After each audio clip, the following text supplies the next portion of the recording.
Hey, what's going on, everybody? This is just a pre-stream. We're going to be pretty focused tonight on the Paladin. So I figured I would just kind of start this off a little bit early, just so that we could just have some time to chat. Also, I was kind of bored. So, you know, let me know what's going on in your life. We can hang out. Yes, Henry. It's because of Divine Smite. That is correct. I always try to come up with some sort of clever play on words for these things, and that one was what jumped out at me for tonight. What is going on with my mouse? There we go. This is all stuff I normally do when I'm off air, but you know, again, we're just hanging out. We got 15 minutes, so let me know what's happening in your life, and share a story. I'm gonna enjoy some Monster.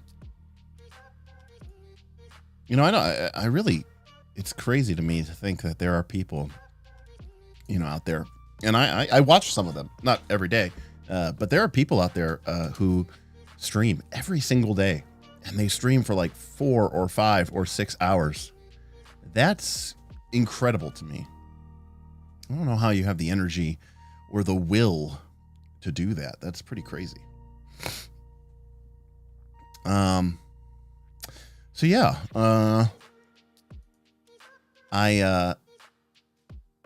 pretty excited. We've got Vin coming in the next 2 days. For those of you who don't know, Vin is self-confessed cynic. Been a patron supporter of ours pretty much since the beginning, and he's from Australia, and he is in the United States, and on his tour, if you will, of some certain landmarks. He went to New York City, went to DC. He's also coming here to Cleveland, Ohio, for no real reason other than to hang out with us. So really looking forward to that. We're going to do a live stream with him on Thursday up at the studio. Still trying to figure out what we're going to do with that live stream, but I mean, it might just be us hanging out, shooting the shit, which would be great. But yeah, but also while we have him here Friday as well. We are going to try to do some sort of special spooky holiday game with him. And I'm thinking I'm going to bust out the Dread game. So I know Bob has been kind of interested in getting a chance to play that ever since I sort of first mentioned it to him. So it should be pretty interesting to see what we do with that. Other than that, it's been a pretty normal week of work. Back to work today. We had off yesterday, but should be a pretty easy week for me, hopefully. Let's see here.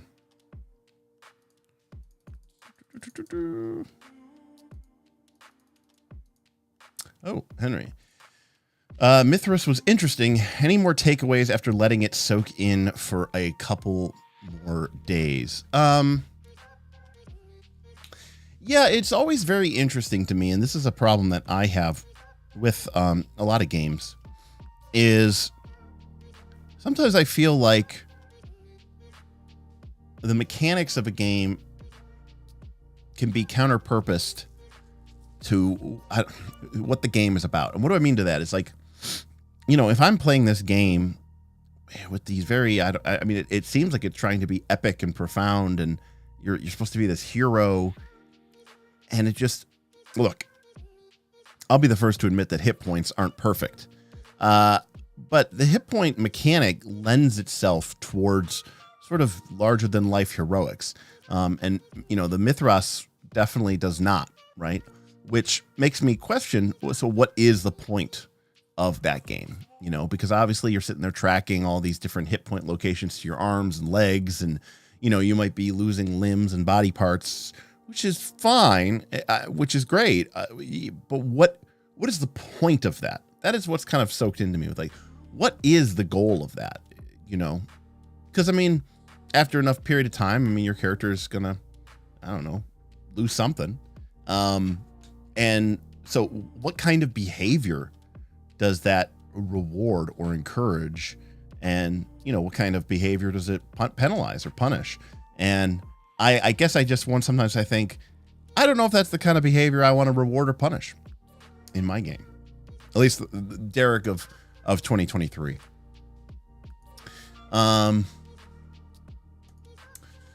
Carzoni, excited to listen to the full VOD later. Got a session of Abomination Vaults tonight and feeling the lack of Paladin / Champion in the group's comp. Carzoni, are you player or are you the game master? And if so, either way, what level are you on? I'm curious. My group's on level 6. What up, Jackal Torn Moons? Loving it. Glad to catch this live. I am busy. I'm normally busy when you guys stream. Enjoy the VOD of the tactics stream the other day. Well, Joshua, I'm glad you enjoyed that. Now, Joshua, if you enjoyed that live stream, have you seen our other combat and tactics videos, which go back to the very beginning of this channel's long and illustrious history? Can you believe it? We're coming up this November, I think, on 3 years. We started this in 2020. Yeah, so coming up on 3 years for the channel, which is insane. It's gone by in a heartbeat. William Brandis sharing a Paladin story. Honestly, we've had a lot of Paladins in our campaigns over the year. I've played a lot of Paladins, and Mr. William Brandis, aka Mr. Aaron Smith, has also played quite a number of Paladins. Yeah, Cancun is nice, and the unlimited food and frozen drinks there are also very nice. I don't really do the the resort holidays. I'm more of a cruise guy myself. I like being on the sea. I like being on the ocean. I like the various ports of call. I like the feeling of moving. It's strange. I don't know why, but sitting in one location, but it's the same basic concept, right? You're just doing it on a beach instead of doing it on a boat. And I think there's pros and cons to both. I'm not saying I would turn down, if somebody said, "Hey, Derek, you want to come to Cancun for free?" Actually, you know what? I did turn down an opportunity to go to Cancun for free. Good friend of mine that I grew up with, he now runs his own very successful company.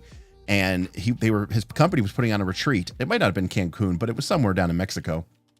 And he said, "Hey, we've got all these villas booked and all this other stuff for my company." And somebody backed out at the last minute. And I thought, "Oh, Derek," he was basically saying, "Oh, Derek doesn't have anyone or anything going on because he's, not married and has no children and has no life. You should come down and hang out with us." And it just didn't work out for work, but I did have to turn him down. So that was a free trip that I did turn down to Cancun.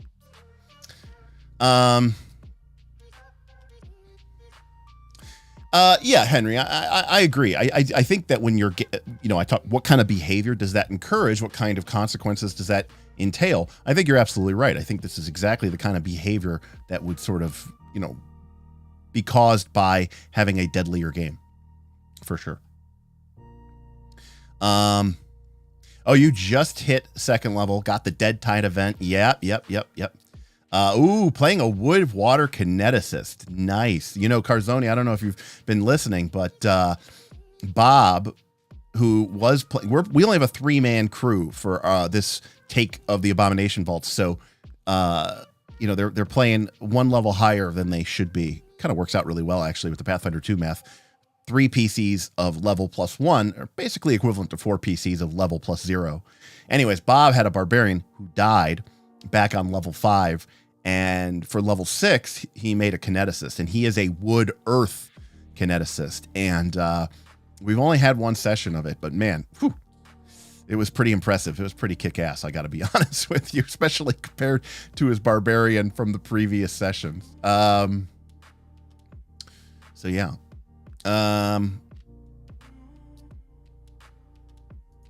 Your wife isn't particularly adventurous. She just likes to kick it in one place. Again, I can't fault anybody who wants to just do that. I know some people are even kind of afraid of cruises, but I, for one, I just love them. I love the sense of going somewhere. Currently editing down the weapon stream. You're awesome, Derek, but you waffle.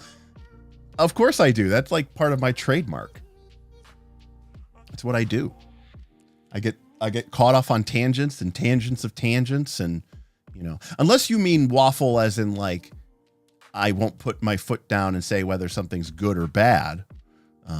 Because I felt like I was pretty definitive about what runes and what weapons I thought were good, which ones I thought were okay, and which ones I basically said I would actively avoid if you have a choice in the matter, unless it particularly works really well. Pathfinder 2nd Edition is a very complex game with a lot of moving parts. Pathfinder 2 somehow manages to be complex and complicated.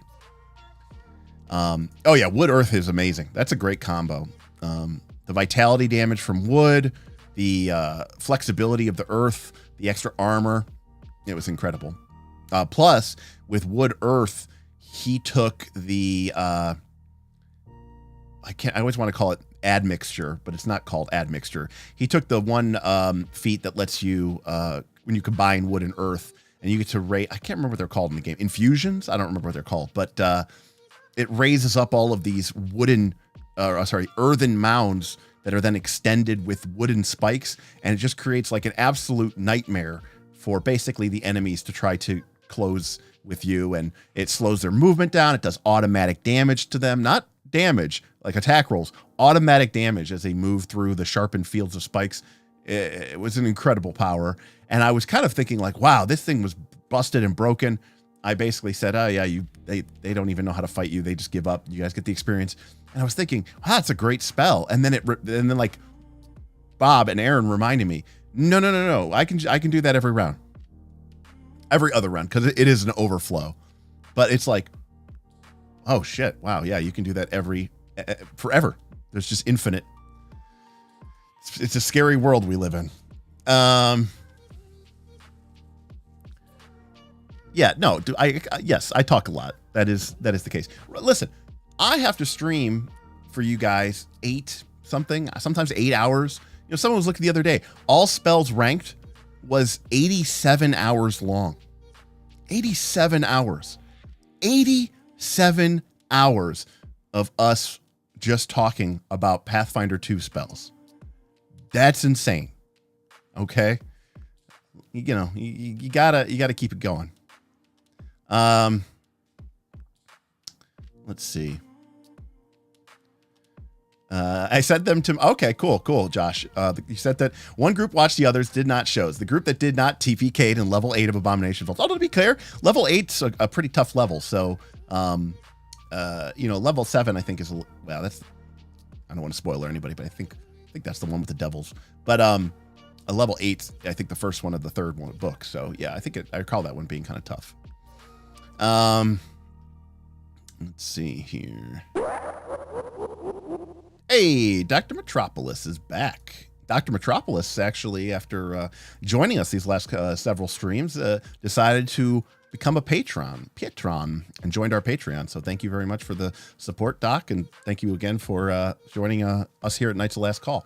Dr. Metropolis says, I don't like 5e much, but I really like what they did with oaths. You just need a good DM who makes the oath matter, bring it into the story. We're going to touch on that, Dr. Metropolis, actually, when we get to the 5th edition version of the Paladin. And honestly, I kind of agree with you. And I definitely think that they stole this idea. I'm not saying steal is the right way, but they stole this idea of the oath from a different game, which we'll talk about when we get there. And I know this because Mike Merles was involved and yada, yada, yada. I mean, I don't know this for sure, but yeah, I know this for sure. Let's see. Carzoni took the deflecting water reaction. I can't be mad at that. It's a fantastic reaction. Fire is a very common damage type, so you just get super bang for your buck on that. But it's good against a variety of other very common damage types. I think it's a fan, and I really encourage every low level character. I mean, people talk about, and I wanted to do a whole video about this. I need to get better at like doing like short form videos, but people always talk about the 3 action economy, but that is wrong. Pathfinder 2nd edition is a 4 action economy. You get 3 actions and a reaction.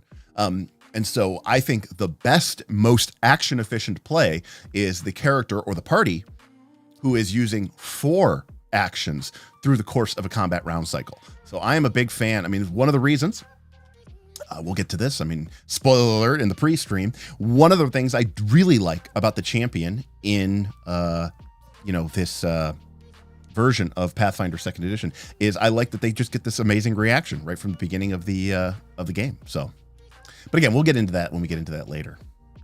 Beowulf, I'm happy to see that you're back. I saw you complaining about missing the poll last night. I'm sorry.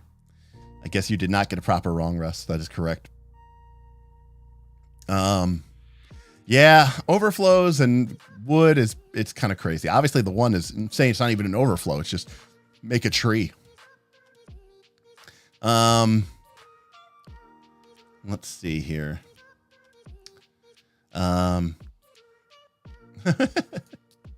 This is the pre-stream. This is the pre-stream. No, I was just, I had all my stuff set up earlier from today.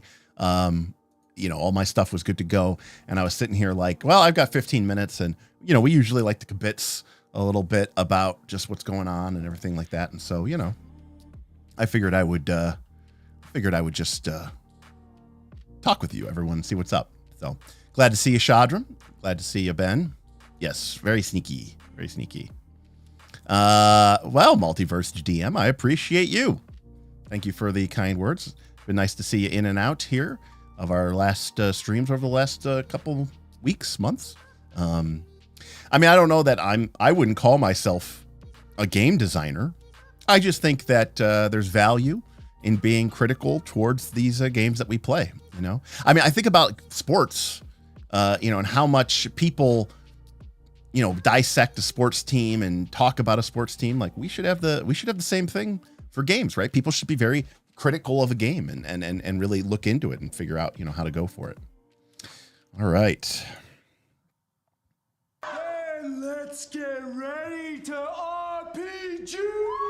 RPG! RPG! RPG! RPG! RPG! Hello and welcome to Tonight's the Last Call. My name is Derek Melinda, and tonight we are going to be taking a deep dive into the Paladin, a class which harkens all the way back to the very beginning of the game and is sort of rooted in the mythology of Dungeons and Dragons. We're going to talk about what the Paladin was way back in the Greyhawk Supplement 1 for the OD&D through 1st edition, 2nd edition, 3rd edition, Pathfinder 1, 4th edition, all the way to 5th edition, and finally to its kind of current D20 version, which is not officially called the Paladin anymore. It's called the Champion. Paladin is one of the 3 types in the core rulebook that you can be, but we all know it's basically the Paladin. And so we're going to talk about it, and we're going to talk about what I like, what I don't like. We'll talk about some of the history of the class. I have some personal stories associated with the Paladin, and we'll definitely get into that. I'm looking forward to hearing from you. If you have a Paladin story and you want to share it with us, feel free to do so. But we do have a super chat goal specifically set up. So if you share your Paladin story via a super chat, I'll make sure to put it up on screen, and we'll maybe talk about your Paladin story for a little bit. And then, of course, if we reach our tip goal, us here in chat, we've only done like 6 of these. So technically there's like at least another 6 to 7 of these to go. I mean, obviously there's certain classes in Pathfinder 2 that don't really have a lot of history. There's not a huge history of, say, the Magus or the Inventor. Pathfinder 2 kind of invented some of these classes. At best, they go back to Pathfinder 1. But in terms of the core classic classes, we still have about 6 or 7 classes left. So if we reach that tip goal tonight, we will vote on that here in the chat. Otherwise, we'll probably put this series to rest for a little while. We got some other streams planned, and we'll try to circle back to it maybe later in the year, or maybe even into next year. But we'll get through them all. We'll get through them all eventually. Let's see here. Evening all. I'm here for the proper Paladin. None of this champion nonsense. I will fully admit I do not call them the champion. I often call them the Paladin, especially for no other reason than I think there might have been 2 Paladins in Pathfinder 2 games that I've run, and 2 champions, in Pathfinder 2 games that I've run, and both of them were lawful good Paladins. So they actually were proper Paladins in that sense. Let's Let's see. Henry, I love the 4-action economy framing. Really highlights the wasted potential when people forget about their reactions or don't take reactions feats. And that is basically what the hallmark, Henry, is what I'm talking about here is look for early feats or spells that have a reaction, because I think you're going to take advantage of it. This also highlights the point of why I think aid is a great way. If you have a 3rd action, it kind of lets you cash in on that. It's kind of a 2-action really, because you're 1 action plus a reaction. And so, yeah, I definitely think, I mean, even just, having nimble dodge or attack of opportunity or counter spell, I just think these are good things to have, because if they can come up, and they come up often, you're really getting the best bang for your buck. Let's see here. Dan, I would agree that, I mean, I think, honestly, Dan, I mean, at higher levels, I consider it a 5-action economy.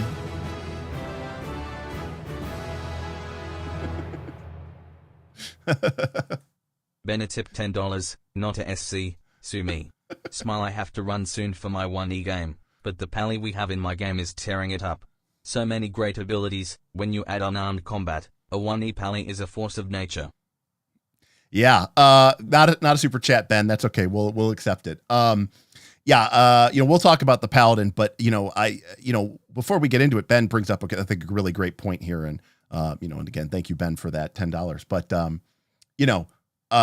Paladins were kind of the original superhero, in my personal opinion, of Dungeons and Dragons. They had abilities and powers that really let them stand above everyone else. And of course, they were really, really hard to beat. And we'll kind of talk about this a little bit about, like, what does that do for the game, and is that a good thing or is it a bad thing? And we can kind of talk about that when we get to that point. But thank you, Ben, and enjoy your 1st edition AD&D game. So it's pretty awesome. Also, I'm really excited. Ben has been running a 1st edition AD&D asynchronous play style, kind of like a Western Marches style campaign, aka the way that Gary Gygax intended it. Western Marches is just the way that the game always used to be run. And he hasn't shared any of his logs because different players were at different points in the timeline, but now everybody is caught up. So he's going to finally publish some of his notes that have happened in the campaign. And I'm really interested to take a look at them.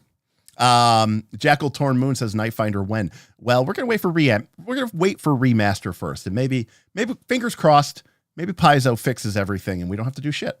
That'd be sweet. GM Scott, hello, welcome. I don't have a 17 charisma. Can I be here tonight? Oh, yes, indeed, GM Scott. We'd love to have you.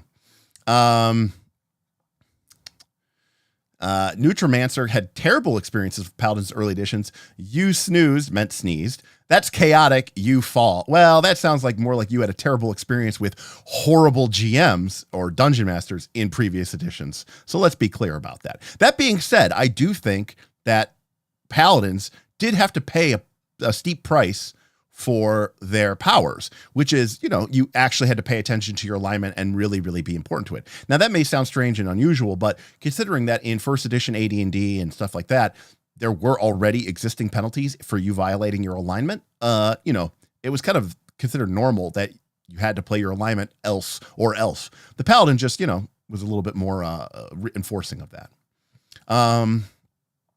Paladin just sounds cooler than Champion. I agree. But it's got it's just part of the lore of the game for me, Let's see. Shouldn't that be the champion class? Well, it was the champion class only recently. And besides, there is technically a paladin in Pathfinder 2. Paladin may be the lamest of the champion options. I'm a Redeemer guy. Oh my gosh. Redeemer's great. Let's be called. Liberator is probably the best, honestly, in my personal opinion, but I could be wrong. But Redeemer's pretty good too. I will admit that we'll get into why, but I agree that the Paladin isn't necessarily the best one of champion. I don't think so. Let's see. All right. Well, let us hop over to 1975, where Supplement 1, Greyhawk, has been released. And of course, we we've seen this before. This is also the supplement where they introduced the Thief. Prior to this, Dungeons and Dragons only had 3 classes: the Fighting Man, aka the Fighter. Hey, thank you. Debbie tipped $25. Love a Sork deep dive. And when are the high-level impulses getting the Horizon Thundersphere treatment? That is a great question. You know what? I'll have to make a tip goal for that. By the way, what Debbie's talking about is at the time when we were doing the All Spells ranked, I was getting a little loopy at times. And so one time I bust out, many of you have heard this before, but I bust out, someone tipped for, I don't know, $10. Back then it was, that was a lot. We were like, oh my God, any money. And so we did sort of Derek goes full Super Saiyan on Horizon Thundersphere. Horizon Thundersphere. If you go back and you really dig in, you can actually find one where we did Inner Radiance Torrent too. But I did that over copyrighted music, and so I can't clip that one because I'll get demonetized. But there's also an Inner Radiance Torrent if you go back into All Spells Ranked to find it. But anyways, the idea is, there's such the high level kineticist options, the final level of feats are also very evocative sounding. It would be pretty cool to do those in the sort of the screaming Super Saiyan way. All right. So we come to our first supplement where they added thieves. However, they also added a new subclass to the Fighting Man. All right. There are now 4 main classes of characters. Fighting men, including Paladins and Thieves. Only such character types can engage in hand-to-hand combat, but only true fighting men. All character types can engage in hand-to-hand combat, but only fighting men are able to use their strength and dexterity to utmost advantage. In addition, certain lawful fighters may opt to become paladins. This is all explained later. So the paladin was, right off the bat, a little bit special. So let's talk about paladin.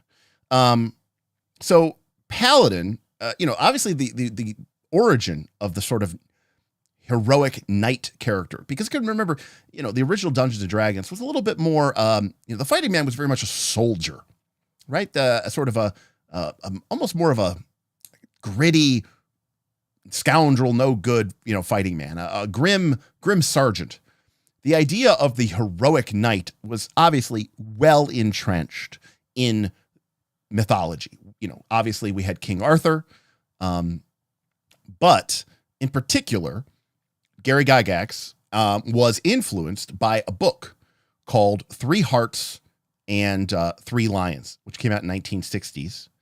And in this very kind of fairy tale-like story, there is this idea of these heroic knights and these, sort of magical powers, many of which you kind of see reflected in certain elements of the Paladin class.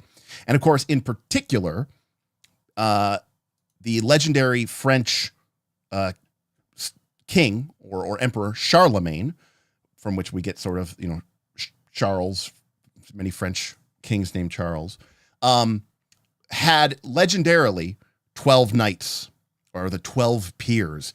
These were sort of like the French analog to King Arthur.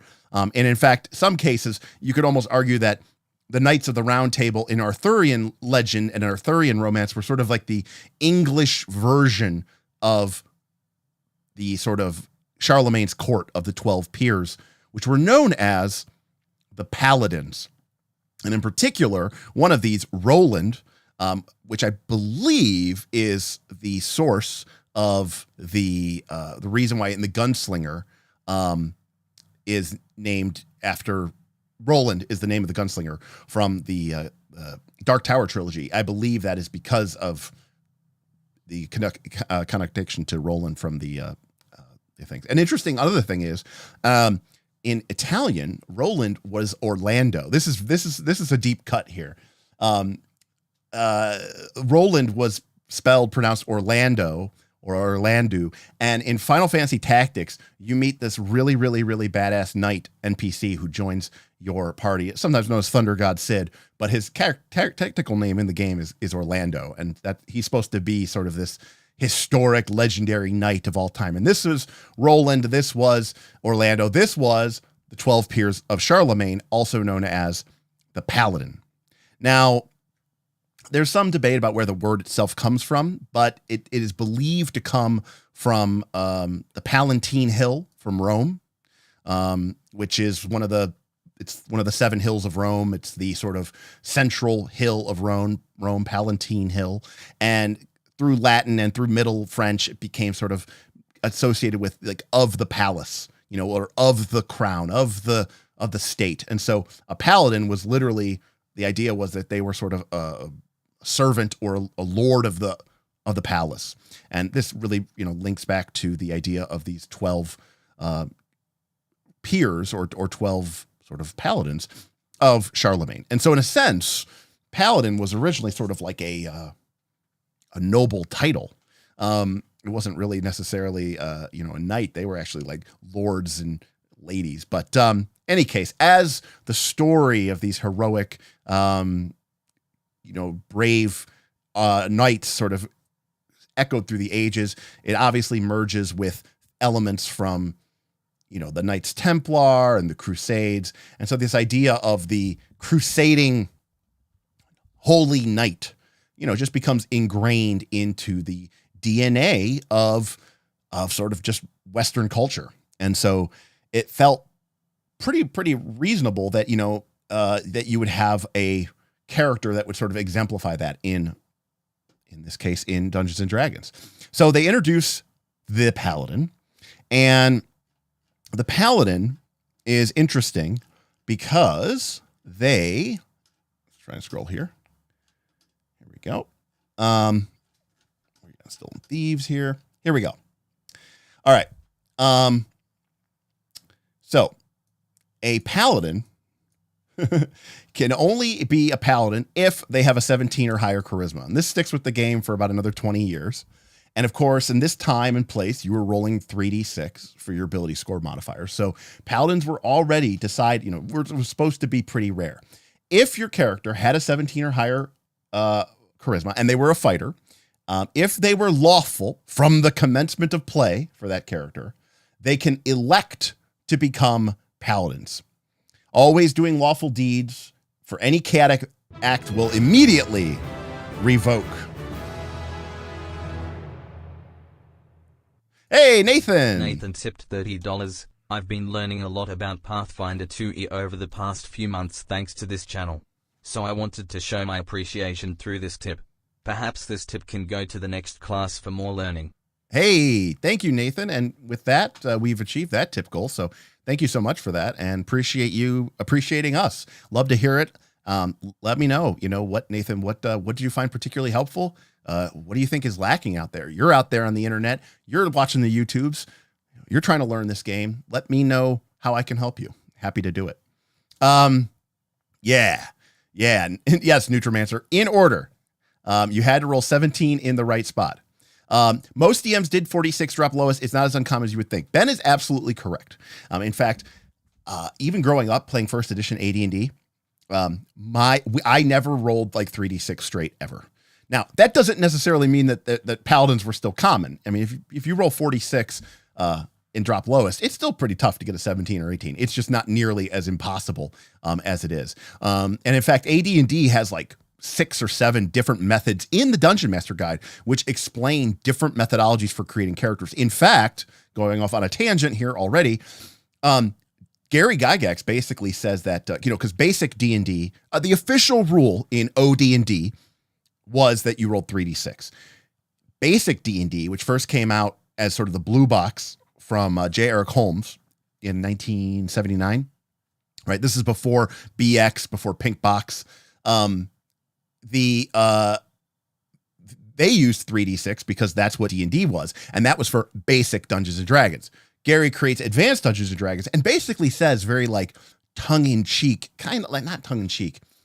He says kind of smugly in the book that 3D6 creates suboptimal characters and only real characters can survive in a game of Advanced Dungeons and Dragons.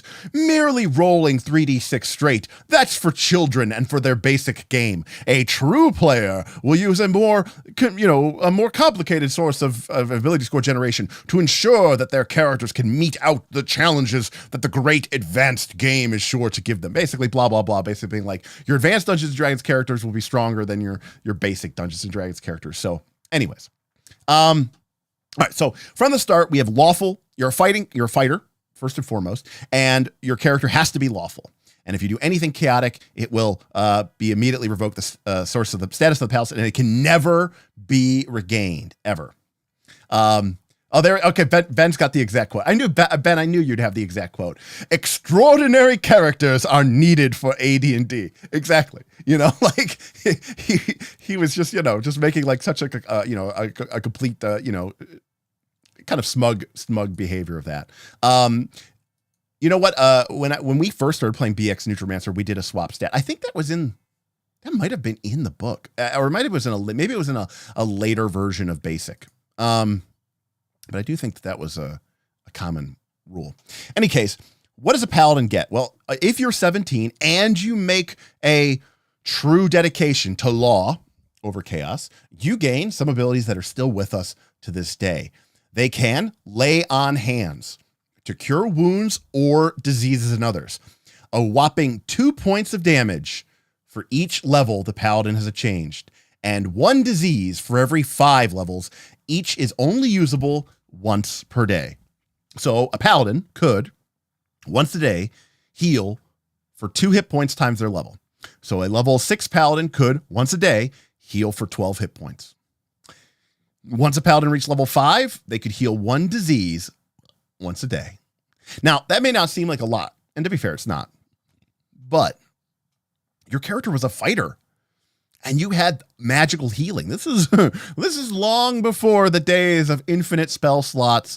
This is when long rests, if you slept overnight, you might be lucky to regain a hit point. It could take you days, even weeks to recover. And while today we sort of treat poisons and diseases as sort of being like no big deal, in the original version of Dungeons and Dragons, things like diseases and curses and poisons were a lot more common and dangerous. And so the paladin not only has the ability to cure disease and heal hit points, they themselves are immune to disease, just flat out immune. And at this time in this place, this made them incredibly resilient. Furthermore, they have a 10% chance higher saving throw against all forms of attacks, excluding melee. What does that mean? Well, 10% higher saving throw means on a D20 roll, they get to add +2. That's what 10% higher means. This meant that they got +2 to all of their saving throws. And again, saving throws in early editions of Dungeons and Dragons were no joke. A lot of times saving throws were save or die. Or save or to get turned to stone, or save, you get the picture. Getting a flat +2 to all of them was incredibly powerful and gave your character a real chance at survival. Furthermore, at 8th level, now this came on a little late. In later editions, we would see them pick up these abilities a little bit earlier. But at 8th level, a paladin could dispel evil, such as spells, undead, evil, enchanted monsters, and the like, simply by ordering it hence, aka you had the ability essentially to dispel evil at will. And you could detect all evil at a range of 6 inches. 6 inches, what the hell does that mean? Right, because we didn't really have a grid back then. So 6 inches would be the equivalent today of about 30 feet. But if you were, if you're playing on a 1-inch grid, like most of you are, if you measured out 6 inches, you'd get 30 feet. So you could see that the paladin had this incredible array of abilities that just made them stand out above. Furthermore, paladins with any form of holy sword are virtually immune to all magic. And this is, again, this is all part of the emulation of the of what they're trying to go for, right? They want your paladin to seek out and find their Excalibur. Correction from Ben. In OD&D, 1 inch was 10 feet, not 5. So there you go. 60 feet detect evil. Pretty badass. In fact, I believe it remains 60 feet even into 3rd edition, Ben. So there you go. All right. Thank you for that clarification. I read it as 6 inches at the character scale. No. Yeah, I mean, they want your character. They want your paladin to find Excalibur, right? They want you to find your sort of holy sword. And doing so, now this is part of the treasure, but your character basically gets basically they get anti-magic aura around them themselves. They basically become immune to magic. Incredibly powerful. You can get a war horse for free. Sweet. They don't really, it's not a magical war horse. It's gifted. Doesn't really say from who or why or how, but you get a war horse, which is a nice little thing there. But all of this great power comes with responsibility. Not only must you be lawful, but paladins will never be allowed to possess more than 4 magical items, excluding their armor, shield, and up to 4 weapons. They will give away all the treasure that they win, save for that which is necessary to maintain themselves, their men, and a modest castle. Gifts must be to the poor, to the charitable, or to religious institutions, not some other character in the game. Even back in 1975, they were already being like, I hear you, you power gaming fucks. You cannot give it to your party member because, well, she's a cleric. And paladins will only associate with lawful characters. So again, in a time and a place where pretty much nobody had any good abilities. I mean, even in this version of Dungeons and Dragons, don't forget, fighters didn't even have D10 hit points. Okay. They had D8. Thieves, recently introduced in this supplement, didn't have D8. They didn't have D6. Thieves had D4 hit points. Okay. So realize that just gaining any of these abilities makes them incredibly powerful. But you needed to have a 17 charisma. And the hallmark really of the class is laid down here. And we'll continue to see this for at least several editions hence. So cut to about 4 years later, and Gary releases his magnum opus, Advanced Dungeons and Dragons. I mean, the Dungeon Master Guide obviously being the true magnum opus, but the edition as a whole is what he became most well known for. And in Advanced Dungeons and Dragons, we have now fully invested into the game still as a subclass of the fighter is the Paladin. Now, the Paladin, being a part of the subclass of the fighter, is a fighter subclass, meaning that they are now going to get D10 hit points and, all of the stuff that we love to see and do. However, some things have changed over the last couple of years. Advanced Dungeons and Dragons was really, really, really obsessed with ability score requirements. And a Paladin was essentially, for all intents and purposes, by the way, I cannot stress this enough. What did a fighter get? Okay. And in first edition AD&D, fighters got D10 hit points. They could use all forms of weapon and armor. Okay. Any form of weapon or armor is usable. And they can't use magical spells. And at 9th level, they get a castle. That's it. That's all a fighter gets. A Paladin was the same. A Paladin could use all weapons and armor. A Paladin could use had D10 hit points. For all intents and purposes, a Paladin was just a better fighter. Now, obviously, the Paladin did have some restrictions, which we'll get to. But long story short, the Paladin is just better than the fighter. But this comes with some pretty strict requirements. For starters, they must begin play as lawful good and must always remain lawful good or lose all special powers. So this is taken, remember, at the time, going back to 1974, there were only 3 alignments, okay? There was lawful, neutral, and chaotic. Lawful, and this carried over, by the way, into basic. So if you look at BX, D&D, Cook, Moldvay Cook, D&D, there's only 3 alignments: law, chaos, neutral.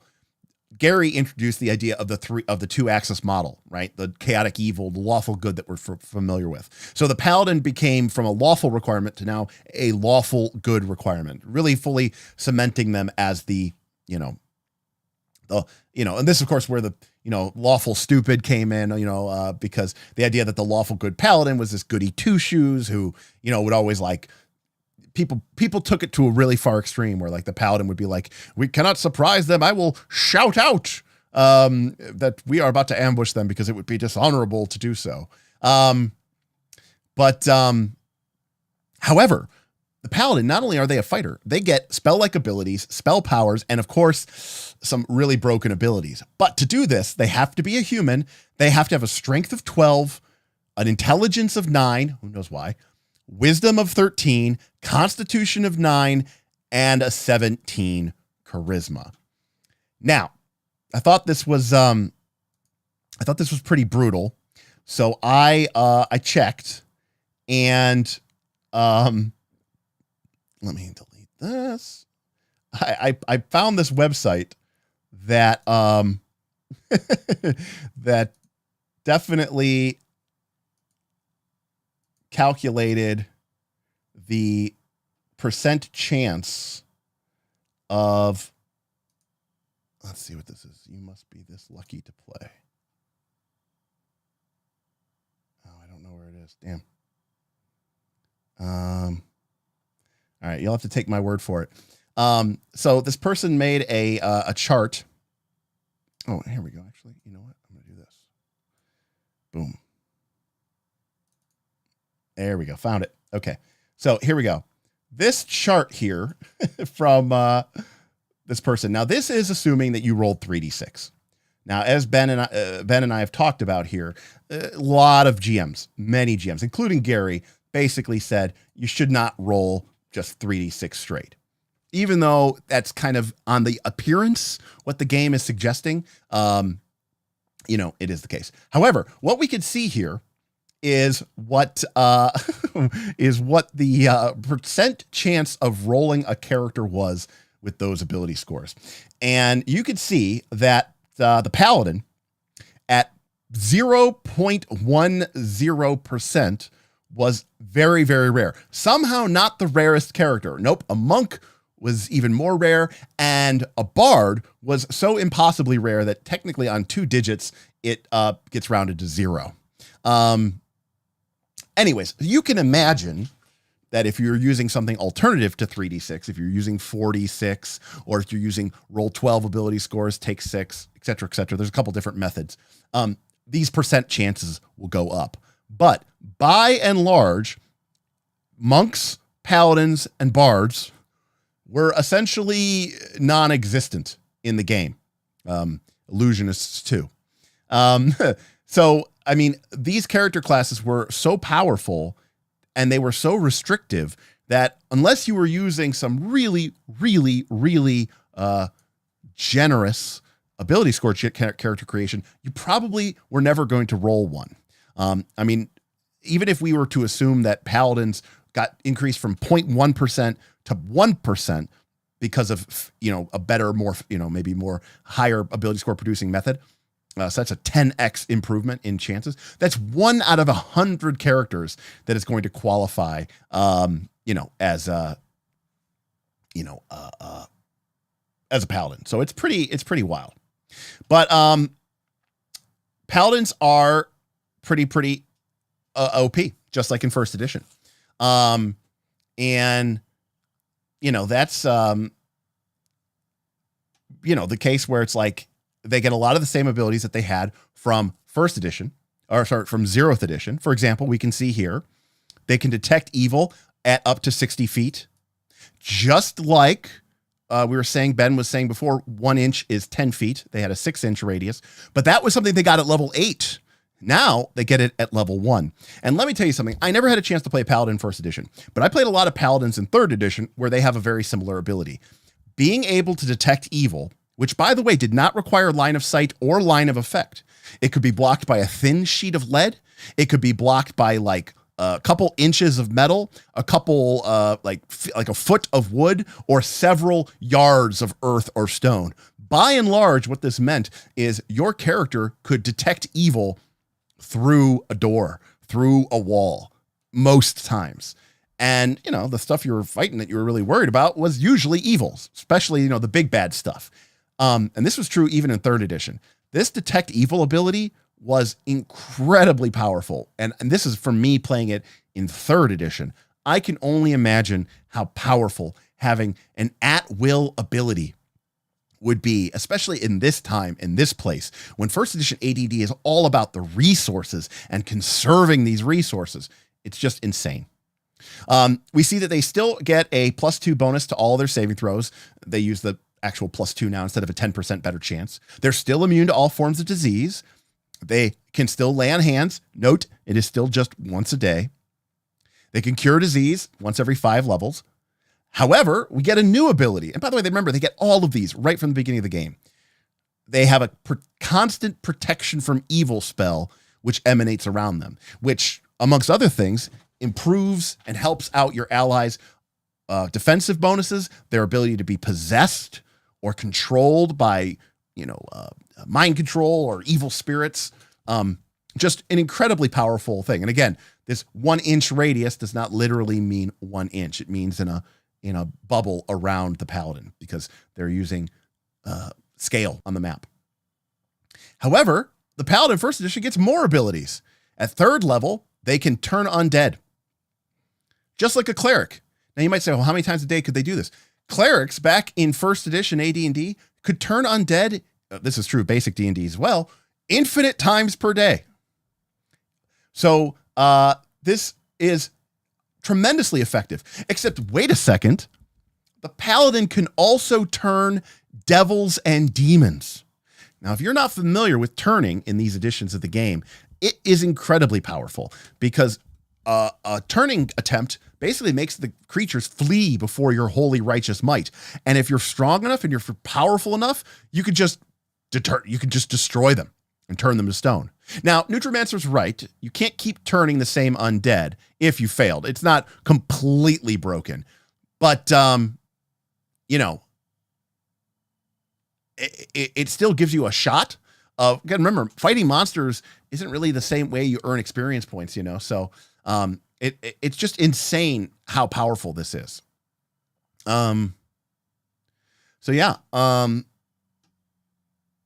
Anyways, incredibly powerful.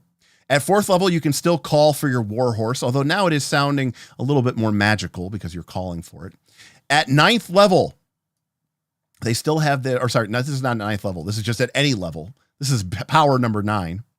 If a paladin has a holy sword, a special, aka the Holy Avenger, is pretty much the most well-known holy sword in Dungeons and Dragons lore. A special magic sword, which your referee is aware of and will explain it to you if the need arises. You got to love that language. This is in the player's handbook. They project a circle of power, 1 inch, 10 feet in diameter. When the holy sword is unsheathed and held, this power dispels magic at the level of magic use equal to the experience level of the paladin. With a holy sword, as I said before, the paladin literally can just go around dispelling magic. No, you do not get the sword.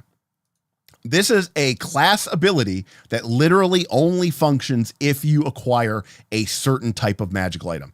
And it is, again, it's part of, I think they're trying to create through mechanical incentives, a sort of emulation experience. They want your paladin to kind of go on a holy quest to find their cool sword. Like that should be a big part of the arc of character. I mean, we think of 1st edition AD&D as not having these narrative tropes, but this is sort of a kind of way of sort of pushing those characters along that path because they want you to have but you got to earn it. You don't just get it dropped in your lap.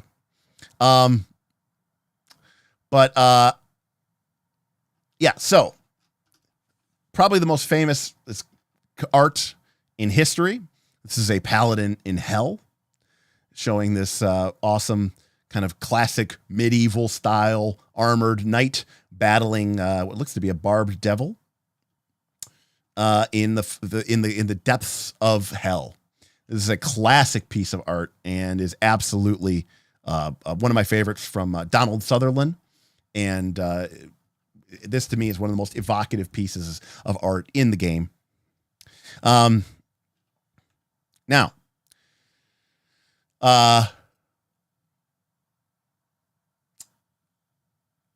and lastly, at 9th level, Paladins can begin gaining the ability to employ cleric spells. So now, your fighting man, with all the same abilities as a fighter, has all of these special powers, can detect evil at will, heal, bonuses to saving throw, constant aura of protection from evil, turning undead, turning devils, demons. The very word, the very presence of your paladin is enough to cause undead to flee, for demons and devils to literally be consumed and, by the power of your holy word. Okay? Again, first edition AD&D, a lot of characters. Ben, thanks, buddy. Thanks for keeping me honest on a couple of these things. But, the character still had this requirement. They could not have that many magical items. Now, this is something interesting that I do want to talk about a little bit, which is this. A lot of people look at, this is the fighter table. This is all a fighter gets in first edition AD&D. They do not get, there's no feats, there's no powers, there's no skill, there's no combat superiority dice.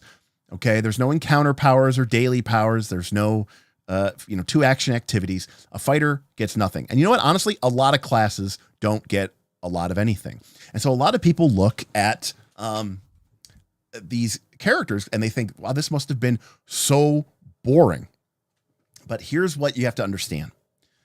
In these games, your character was not Superman. Your character was Batman. An exceptional individual, with maybe a little bit more pluck and a little bit better stamina than the average person. Maybe they had a little bit better luck in the form of the saving throws and hit points. But by and large, they were just ordinary people who had really cool gear. Magic items themselves were a goal to be had in these editions of the games because magic items are what let your character be cool. Accumulating magical items, and I think this is something that sometimes gets lost in translation. Gold. Hey, we got a super chat from Mr. Henry himself. Why are the magic sword abilities written as conditional paladin abilities rather than properties of the sword? Well, Henry, this is kind of getting to what I was talking about. This, I think, this is my opinion. Gary's dead. We can't ask him. Maybe he talked about it. I don't know. I think he wants you as a player of a paladin to be thinking about this from the very beginning of the game. He wants you to go, oh, I want that. I want that ability. It is an example of the game mechanics informing the player's behavior. You as a player are like, I want that ability.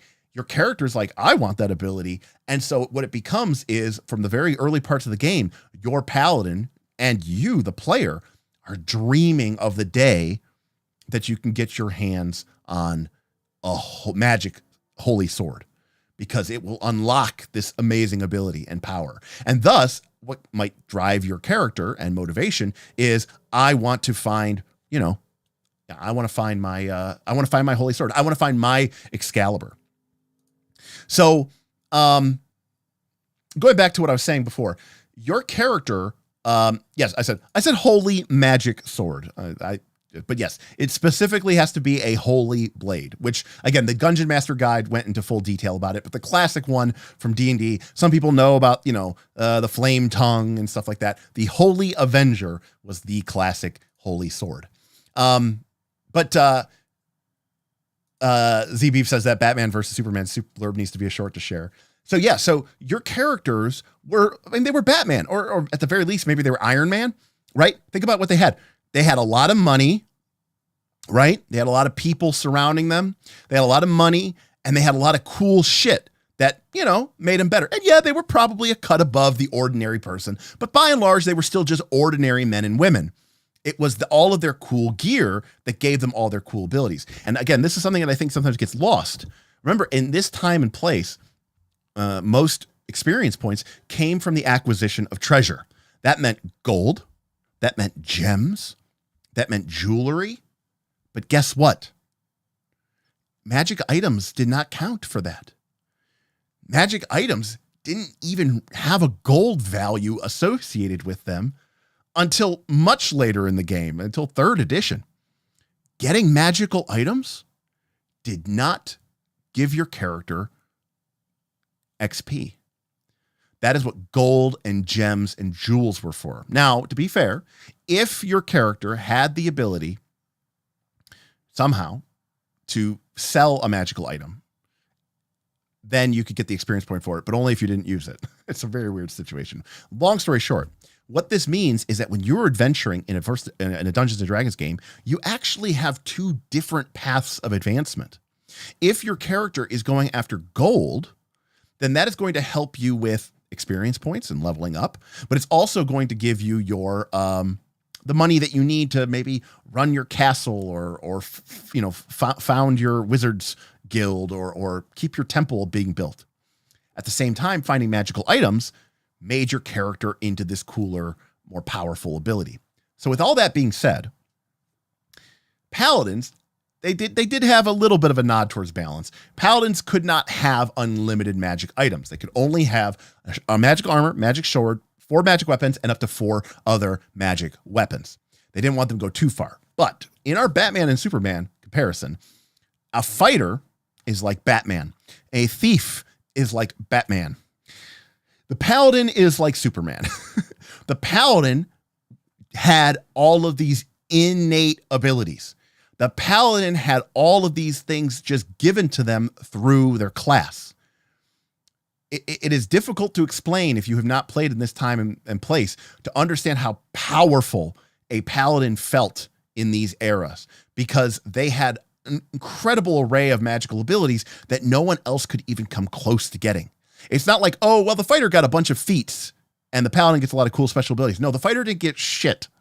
So the Paladin really, really stood out as this sort of really, really powerful character that sort of lorded over everything. And again, like I said, as they got higher level, they even picked up cleric spells, which again, now we're like, oh yeah, you multi-class and you pick up. No, like this was not some casual thing back in the day that you could just splash a level of something. So being able to pick up spellcasting capability while being an excellent fighter and getting all these special abilities, it just made your character a really, really powerful force to be reckoned with. So that brings us to 2nd edition, 1989. Let me see if we have anything here that we need to miss here, or I haven't missed anything. Nutromancer, Paladins still need to be crazy about finding treasure, but give it away later. Yes, no, they still need treasure is different from magic items. That's what I wanted to make clear. But yes, to be fair, the DM is supposed to constantly take away all the money from the other classes or something. No, it's that the other classes are supposed to use their money to start to engage in more like domain level play. The assumption of the game is that every character wanted to be a ruler or a king or a great wealthy baron, merchant baron, robber baron, lord wizard. They just assume that part of the allure. I mean, in real life, what do we all want, right? We want the promotion. We want to become the Mrs. Big Shot, right? We want to become the head person in charge. And this was sort of ingrained into the DNA of the game. So the assumption was that money would be used the way that money is used in our real world. Multiverse says, in Dragonlance, the Paladins rode dragons with lances mounted to the dragon saddles. Yes, that would be the Knights of Solamnia.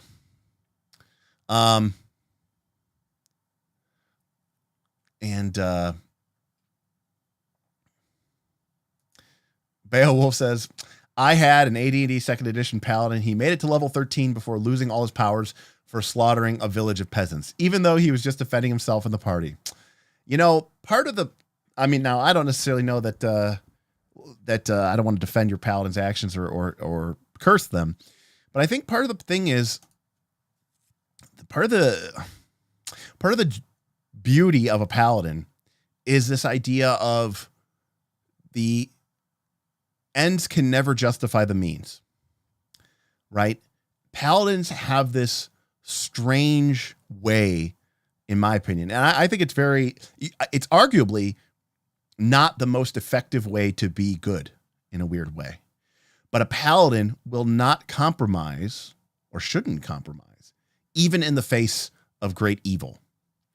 And again, to a paladin, right? Like if a paladin had an option to, all you have to do, paladin, if you kill these 10 innocent people, 100 innocent people will be spared.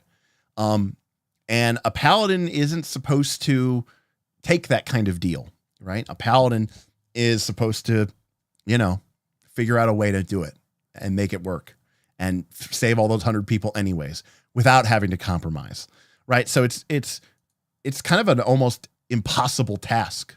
Yeah, it's pretty interesting. All right. So Paladins in second edition, didn't really change that much from first edition AD&D.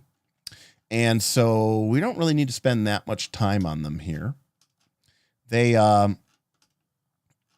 still had, they were still a subclass of the fighter. They still had these ridiculous ability score requirements. They still could only be human. They still could detect evil up to 60 feet away, +2 to saving throws, immune to magical disease, lay on hands for 2 hit points per level once a day, etc., etc., etc.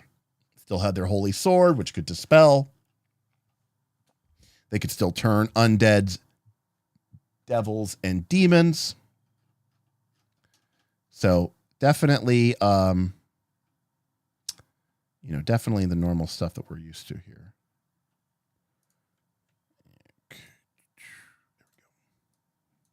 And so, yeah, there's not really a whole lot else here. They still get paladin spell, cleric spell, stocking, athleticism. So honestly, the paladin in second edition was sort of a immediate takeover from first edition. Now, I will say this: in second edition AD&D, some of the other classes started to get a little bit stronger, right? Fighters could now specialize in their weapons, and fighters could gain multiple attacks per round at a better and faster rate than the paladin could. It still wasn't a whole lot. I'd still take a paladin over a fighter, but other classes were starting to creep up, right? The thief was no longer a D4 hit point class. The thief was a D6 hit point class. So the paladin, while still very, very powerful, was still, well ahead. But the other classes were closing the gap. And then we get to third edition, where, in my personal opinion, the paladin reached the zenith of its power. Okay. And I should note that this is a 3.5 book, that there is no greater version of the paladin, in my opinion, in D20 history of the last 50 years than the one from Pathfinder first edition. I think this is the single greatest paladin in terms of being completely busted and broken. How do you know this? Well, let's just say I had quite a few paladins in Aaron's campaigns when I was playing Pathfinder first edition. All right, we'll get into some stories about them. But the paladin of third edition was incredibly powerful. Now, for starters, unlike prior versions of the game, okay, the paladin in third edition, in fact, every class in third edition, no longer had ability score requirements. So you could be a paladin no matter what your ability scores were. Now, that doesn't mean that the reliance on good ability scores went away, though, because like the monk, which was also formerly a very powerful class that required insane ability scores to even qualify for, the paladin, like the monk, was what we would later come to call a mad class, multiple attribute dependency. And this is different from what we call a sad class, or a single attribute dependency. What does this mean? It meant that a paladin, while technically anyone could be a paladin, the fact of the matter is a paladin wanted a good strength score, because first and foremost, they were usually a melee character wearing heavy armor. You wanted a good strength score. They wanted a good constitution score, because they wanted to have the hit point bonus. They wanted a good wisdom score, because they wanted to be able to cast spells. And they definitely wanted a really, really good charisma. In fact, I would argue you almost wanted a better charisma score than even your strength. And why is that? Well, because on the surface, when we take a look at the Paladin, we could see that it's not, at first, it doesn't look that different from what we had seen in prior versions of the game. All right. The Paladin gets the ability to detect evil right from the start of the game. And this detect evil ability works just like detect evil did in the prior versions of the game. It's a detect evil at will, which is a 60-foot radius. But we start to see a couple of things that get added to the Paladin here in 3rd edition. The first, which in some ways kind of would go on to define the Paladin, we see the first mentioning of Smite Evil. And Smite Evil, which was only usable once a day, let you, once per day, you can attempt to smite. You get to add your charisma bonus to your attack roll. It's untyped. You just add it to your attack roll, and it deals 1 extra point of damage for each level of your Paladin. So a level 10 Paladin with a 20 charisma is going to add a +5 to hit and add 10 points of damage. And as you gain higher levels, you can do this more and more times per day. So already, right off the bat, the Paladin has this incredibly powerful, very high accuracy boosting damage.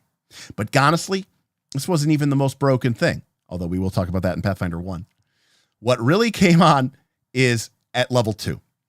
At level 2, the Paladin gained Divine Grace. Now, this is sort of a renaming of ability that we've seen since the beginning of the game, right?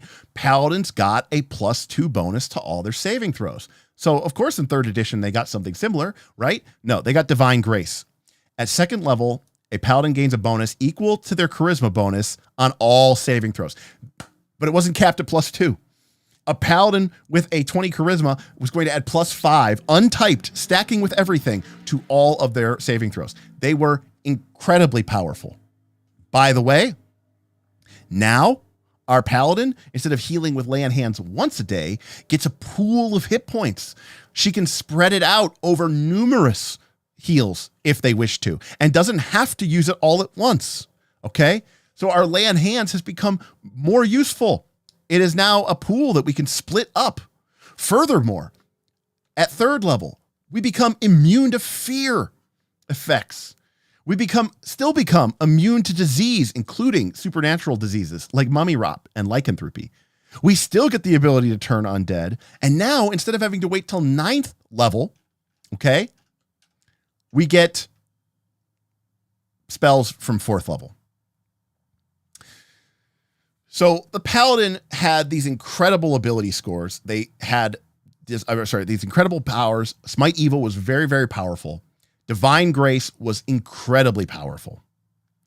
In particular, Divine Grace is really what made the Paladin sort of like just the king or the queen of defenses. Nobody could touch a Paladin in 3rd edition because their saving throws were so high. Their armor class was usually so high. They could heal themselves.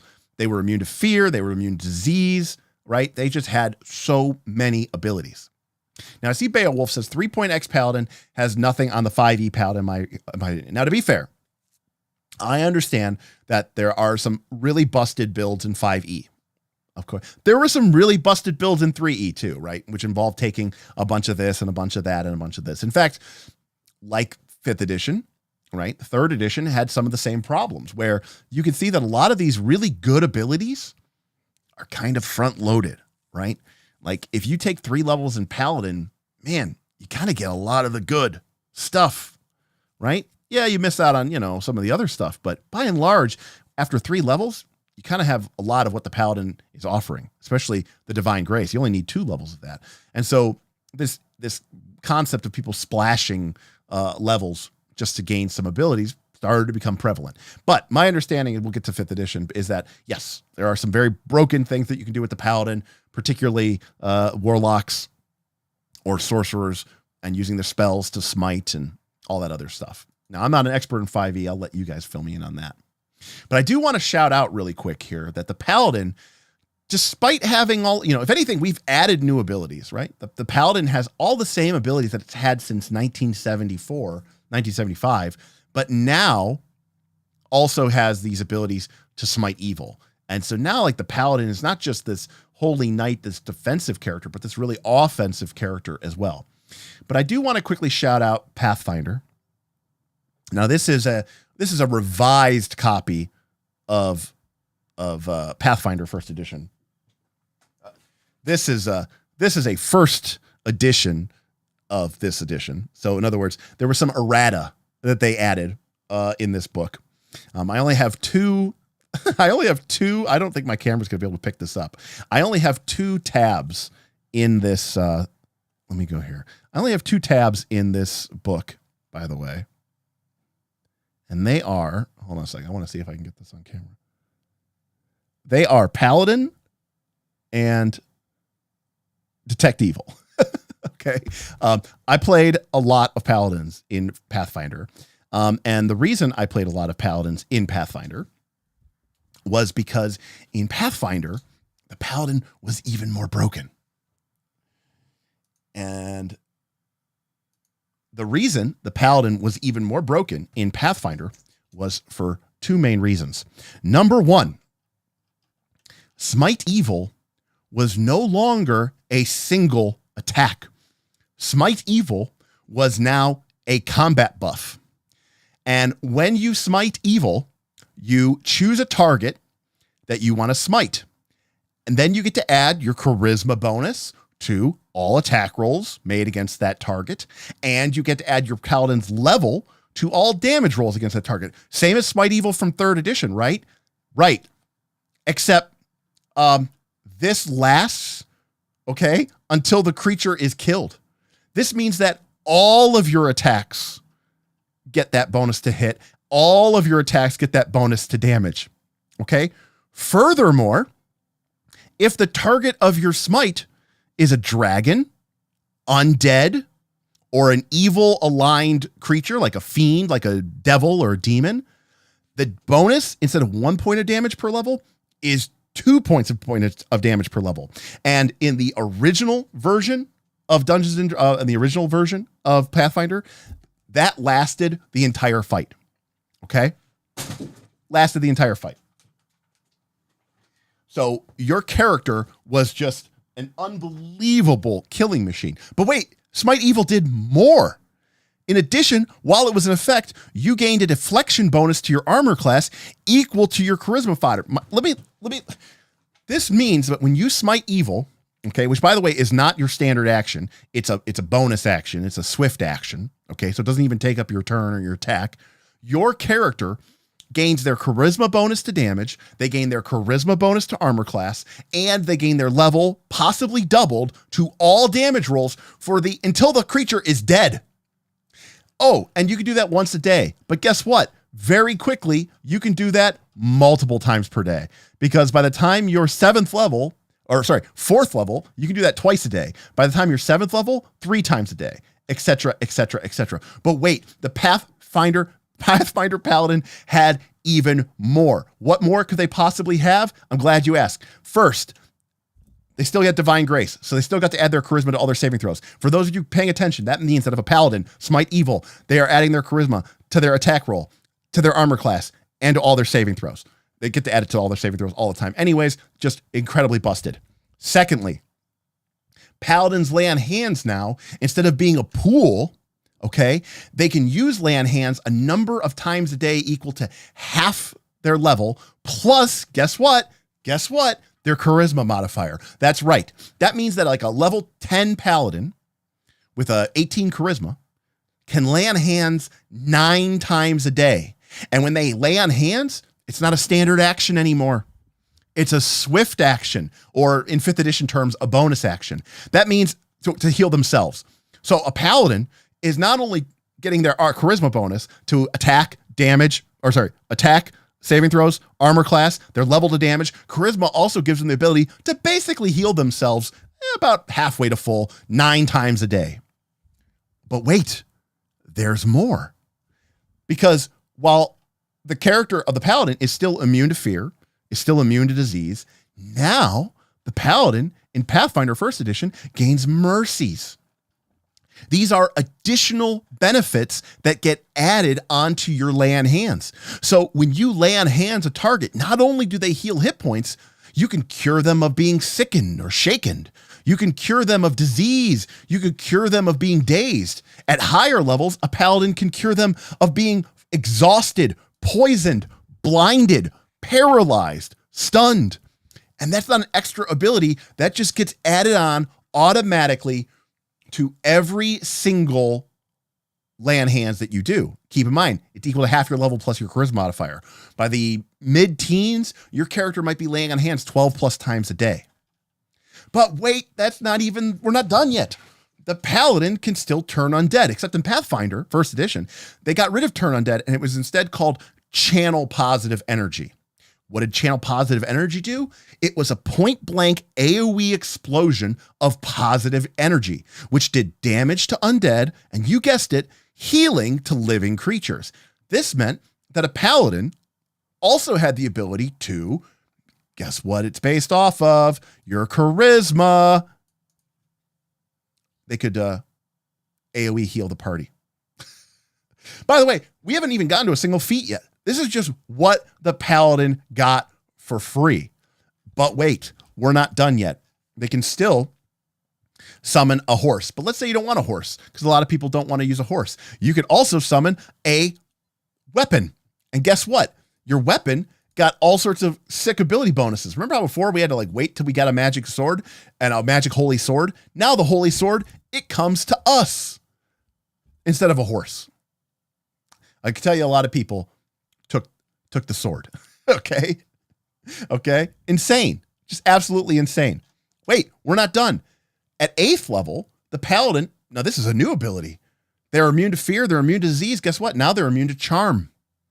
They're immune to charm and spell-like abilities. By the way, that aura of courage, which makes the paladin immune to fear, also gives all your allies +4 bonus to saving throws versus fear. This aura of resolve, which makes you immune to charm, gives all your allies a +4 bonus against saving throws, right? And then we come to 11th level, folks, okay? Vaden's got it, okay? Aura of Justice. At 11th level, you can expend 2 uses of your smite. Remember, you might have 3 or 4 or 5 of these a day to grant that smite evil ability to all of your allies. And you might say, well, that's not useful. Their charisma can't be that good. Using your bonuses. Everybody in your party gets +7 to hit and +7 to AC and +20 to damage. It's insane. Okay. And it lasts for a minute. Using this ability is a free action. I don't even know what is going on here.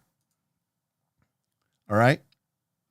And then lastly, as we get to the highest levels of the game, just for, I don't even know why, you're always treated as having a good aligned weapon. You get damage reduction 5/Immediate evil. You become immune to compulsion effects. So now your character can't be diseased. They can't be feared. They can't be charmed, and they can't be compulsed. And you're giving all of people in your party an AoE bonus to that at all times.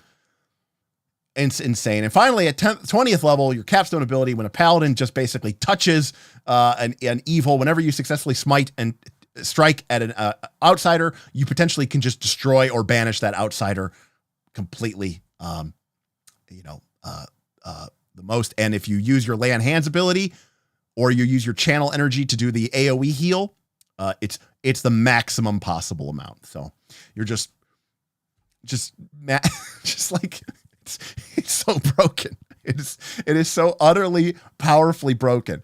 And unlike in prior editions of the game, you don't need to have, these insane ability scores to qualify for it. That being said, your paladin, you wanted to have a good strength and a good con and a decent wisdom and a great charisma. And so most people, if you rolled really good ability score modifiers in Pathfinder 1, man, you had to think about being a paladin. Yeah, absolutely. Also note, there's no more restriction on what magical items you can have or you can't have. Paladin is just insane. And so Aaron's first Pathfinder first edition campaign was called Dragon Quest. And I played a paladin named Elbion of Eomadai, Eomidai, EIAOD, Iomade is what I call it.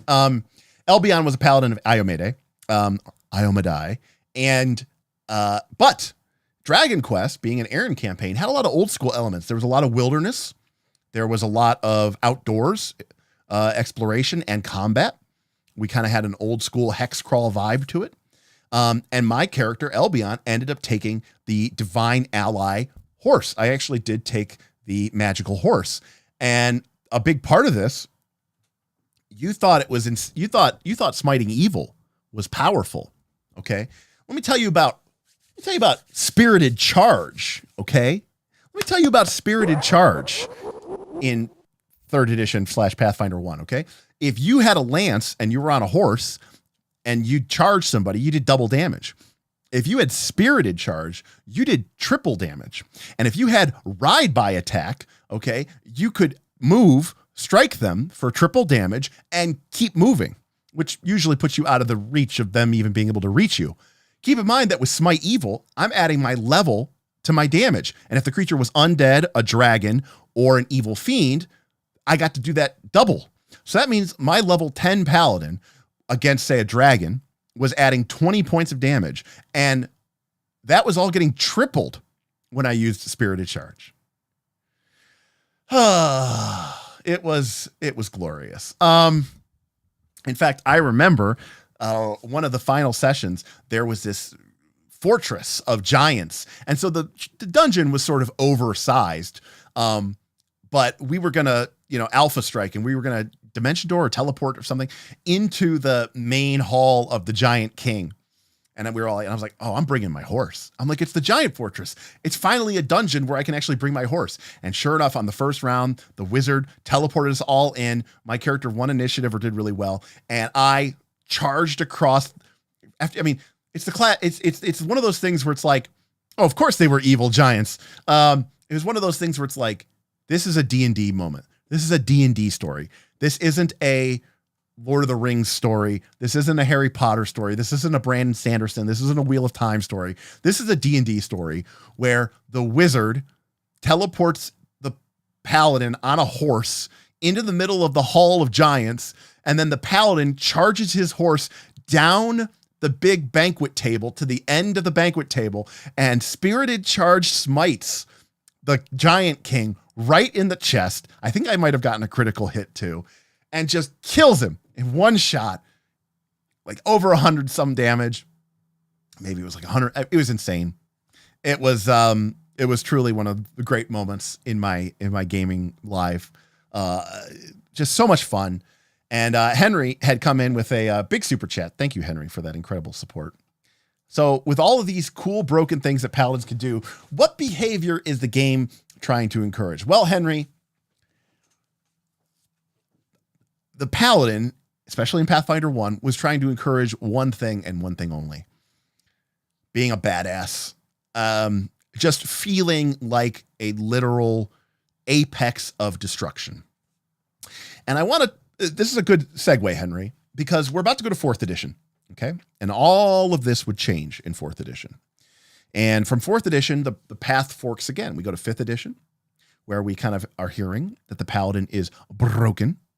And then it goes to Pathfinder 2nd edition, which is the champion, which, as we all know, not the most broken class.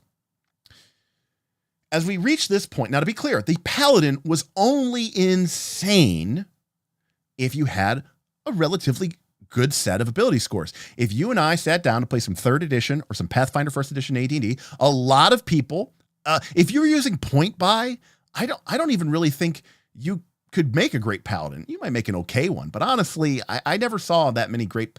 When we did point buy, there were times where we did point buy. Nobody chose to be a paladin, right? They were just too. Remember, we talked about that before. Mad, right? Multiple attribute dependency.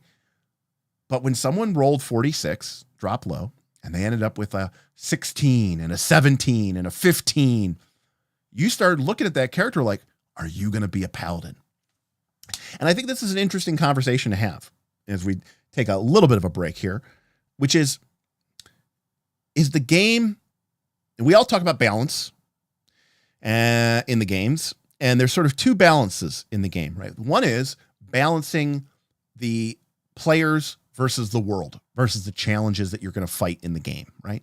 To make sure that the monsters of a given challenge rating or a given level provide the appropriate level of danger, right? And that there's not too much variation in there, right? If I throw a CR5 at the party, it should be roughly as difficult as any other CR5. But the other balance that people talk about is the balance between classes, okay? In other words, between the party members themselves.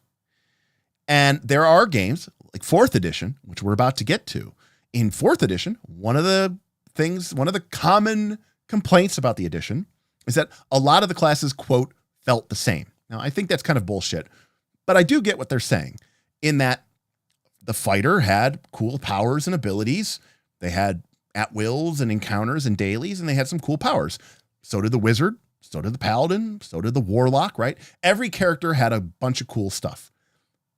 And so in a sense, they were all special. And as we know from The Incredibles, from Syndrome, when everyone's special, no one is. So yeah, exactly, Commando. The Paladin was kind of like a lottery class. It was kind of like this rare moment for you and your friends to get to see greatness. And you understood, it was almost like, though, there was almost like a pressure, right? There was almost like an expectation put on you, right? That like, we're following you. You're the leader, right? You are the great one, right? We're the Justice League. We're all pretty sweet. We're all pretty badass, no doubt. But you're Superman, okay? Yeah, sure, I'm super strong. I'm super fast, whatever. You're like all of those things and still somehow better. And it doesn't mean that the other characters in the Justice League are crap, right? They perform a vital role, and a lot of people love Flash and Green Lantern and Wonder Woman, and but Superman is Superman. And I question, or I wonder sometimes, whether that's good for the game, and that you don't really see that too much anymore now, where you see this sort of natural through random generation of ability scores, usually the emergence of this kind of hyper powerful, extremely overpowering character class. And maybe it has to do with the zeitgeist and how people have changed with their approach to the game. And, I think part of it is that people have become more selfish. And I mean this like in the sense that like back in the day, I think you viewed it much more as like our team, right? Like if you were playing basketball at some point in the last 30 years, right? Would you want to be on a team with LeBron or Kobe or Michael Jordan? Of course you would. Now I know what you're thinking, right? Like, he's so good. You're still an NBA player. You're still a really great basketball player. But like, are you going to be like, I wouldn't feel that cool? No, of course you want to be on the freaking same team with MJ. You ride the bench. I mean, it's basically a guaranteed ring or 3 or 4, right? Like, the concept of the superstar,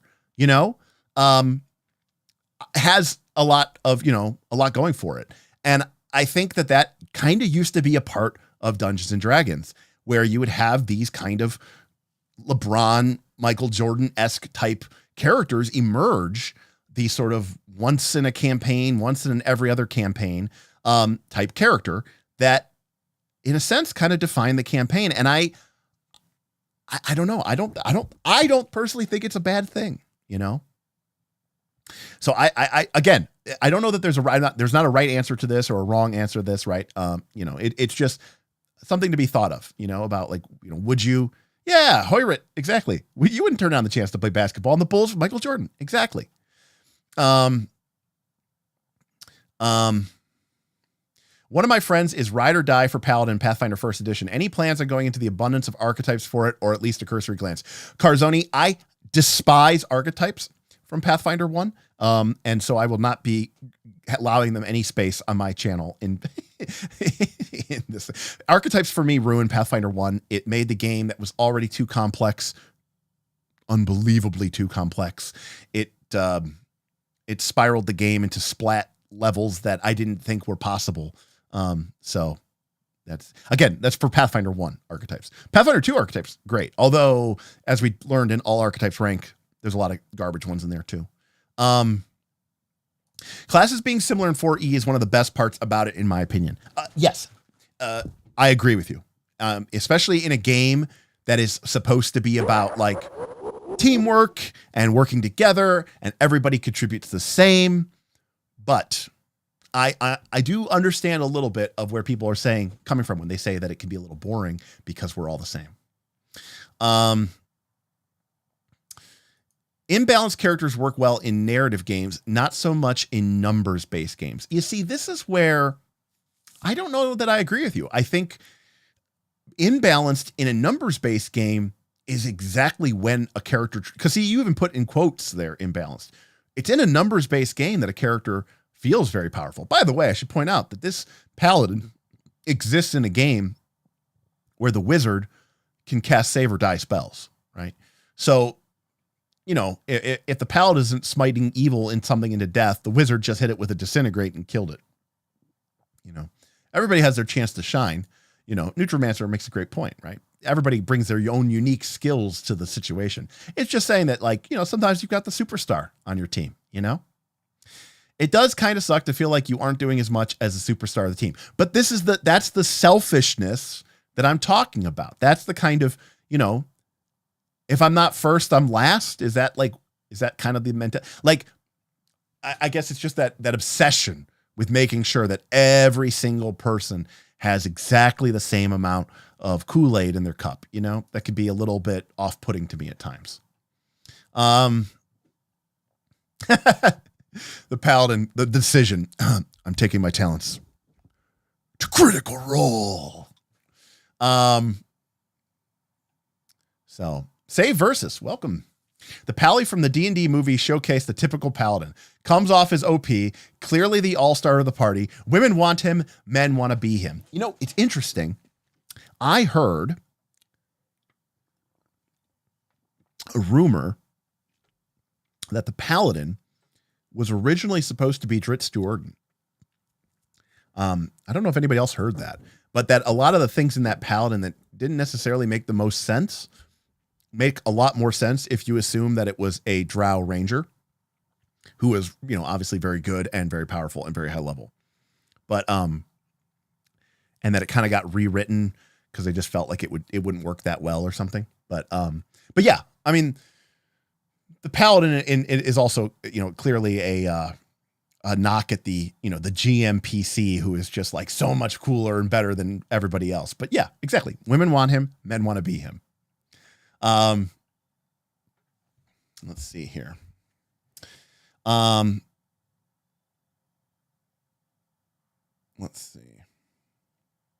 Again, I don't think there's anything wrong with saying, no, I want every character to basically be on the same even footing. That is totally legitimate. You know, Unfortunate Public says, I'm just saying I do always want to be the superstar. Call it selfish if you want. Yeah, it's fine. That's okay. Rich words. You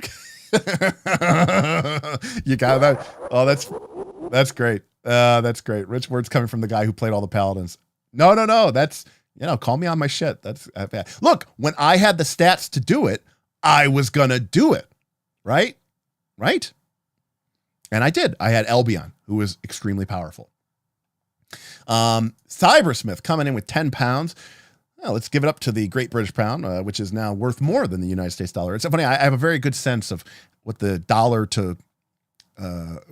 currency conversion is over the last couple of years, because when I get tipped from people from, you know, Australia, New Zealand, Britain, the euro, from, you know, I see how much their super chat is worth in US dollars.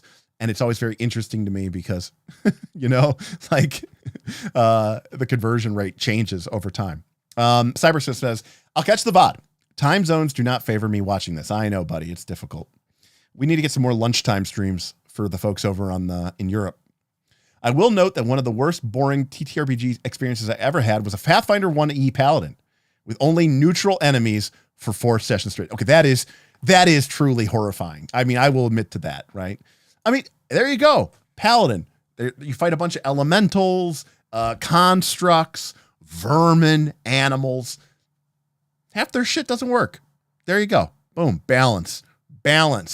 Not broken at all.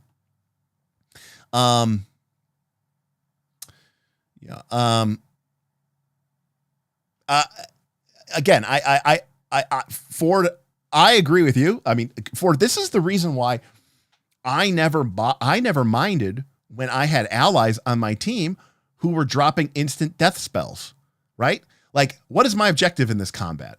To win, for them, the enemy to be dead, and for me to be, whatever. Oh, cool. My buddy, the wizard, just cast a spell and 1 or 2 of the monsters is just dead on the spot. Great. Like, I guess like there's, for some people, it's just like, oh no, I wanted him to fail and do badly so that I could get the chance to be, the hero instead. It's kind of like, well, that seems very selfish. Like, we should just be like, hey, our team is winning. But again, that's just me. I can't speak for everybody. Now, agreed. To be fair, the Paladin, agreed. Great strategy. Roll with it. If the Paladin does better with little effort, it feels bad. Someone called it the lotto ticket. And I got to agree with that. I mean, there's certainly builds that are more degenerate than other builds, but some of it is, some of it comes down to like that feeling of wanting winning the lottery, all right. So Paladins, Pathfinder were amazing. And that brings us to 4th edition. 4th edition D&D changed everything. Almost everything that we know about the Paladin, more or less, kind of went away because 4th edition obviously completely restructured the game. But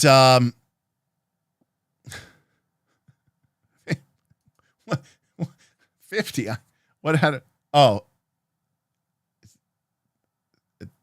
is that you trying to get to the exact amount to get to $50? I was like, I didn't understand why GM Scott just super chatted $50. Thank you, GM Scott. I'm sure it'll catch up here in a second. 4th edition, of course. Now, despite everything I've just said about the Paladin, and I did think the Paladin Pathfinder 1 was really, really busted. The Paladin 4th edition might be my favorite Paladin. Even though the Pathfinder 1 is absolutely ridiculous, even I have to admit that this thing was pretty busted. Okay. Why did I like the 4th edition Paladin? Well, I'll tell you why. Because in 4th edition, there's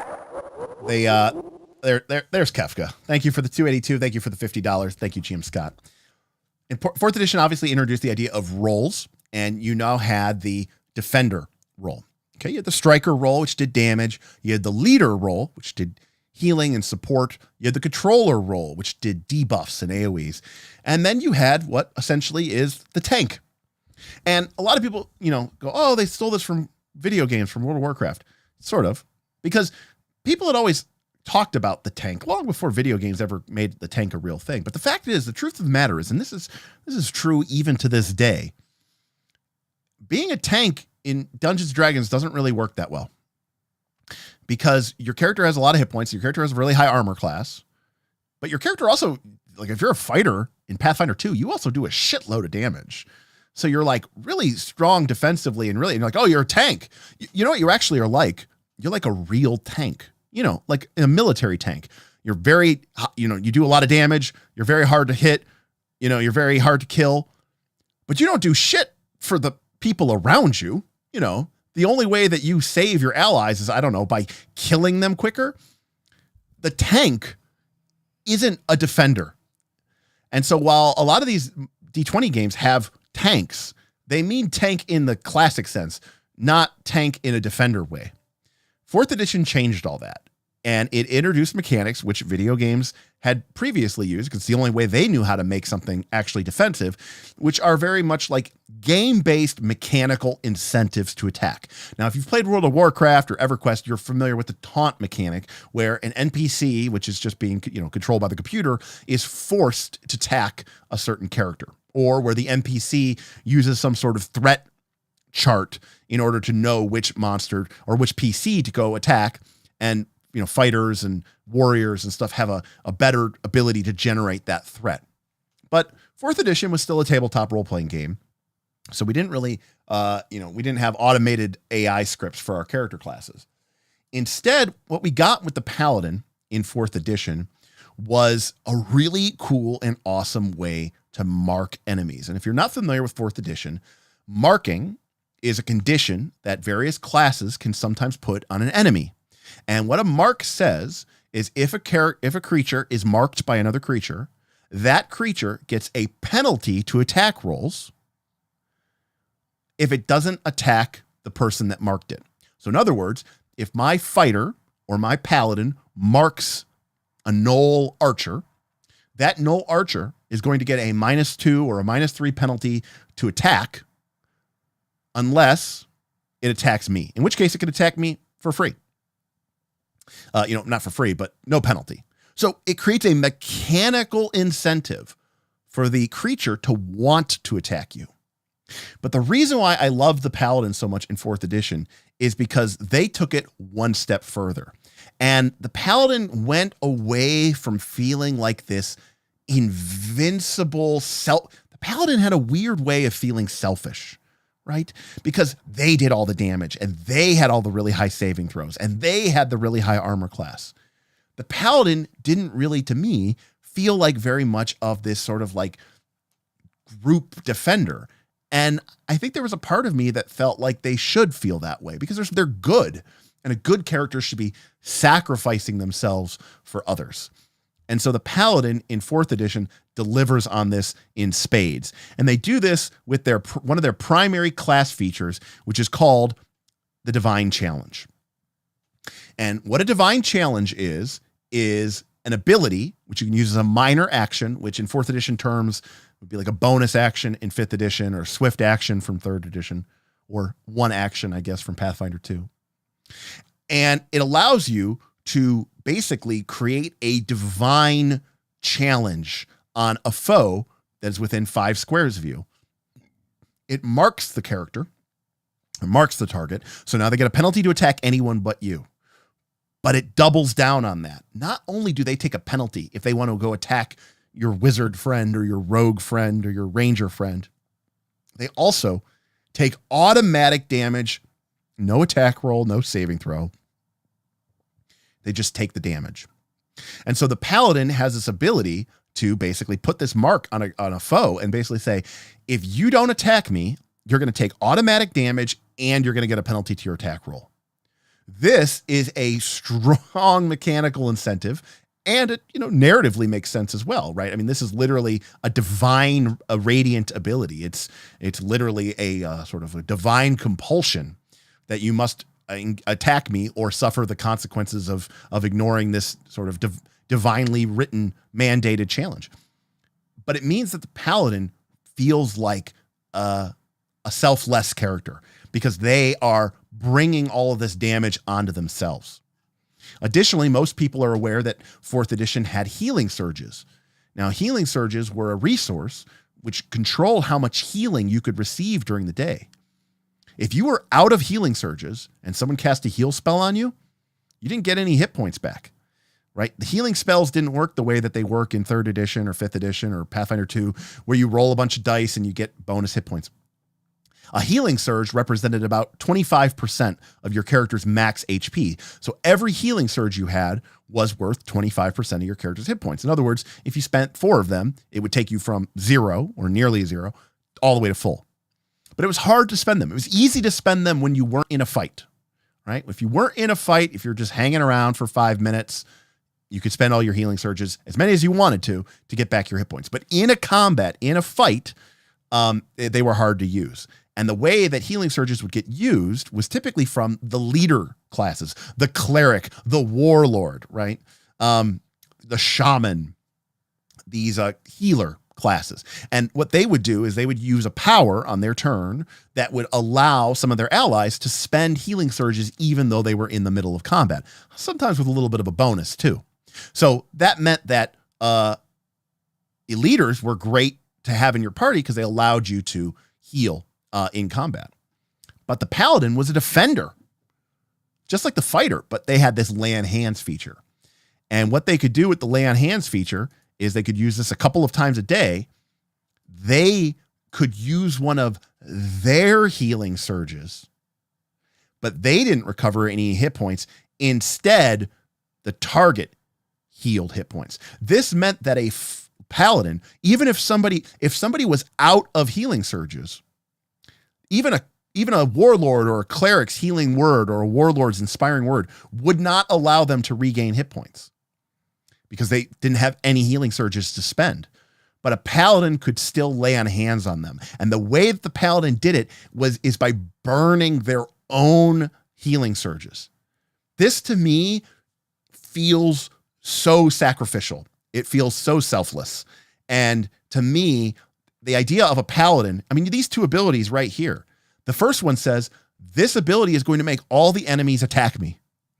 The second ability says, I'm going to give up my ability to heal myself. When you look at those two abilities right next to each other, it really paints the picture of the paladin as being this martyr who is, willing to die defending his party, defending his allies, defending his crew.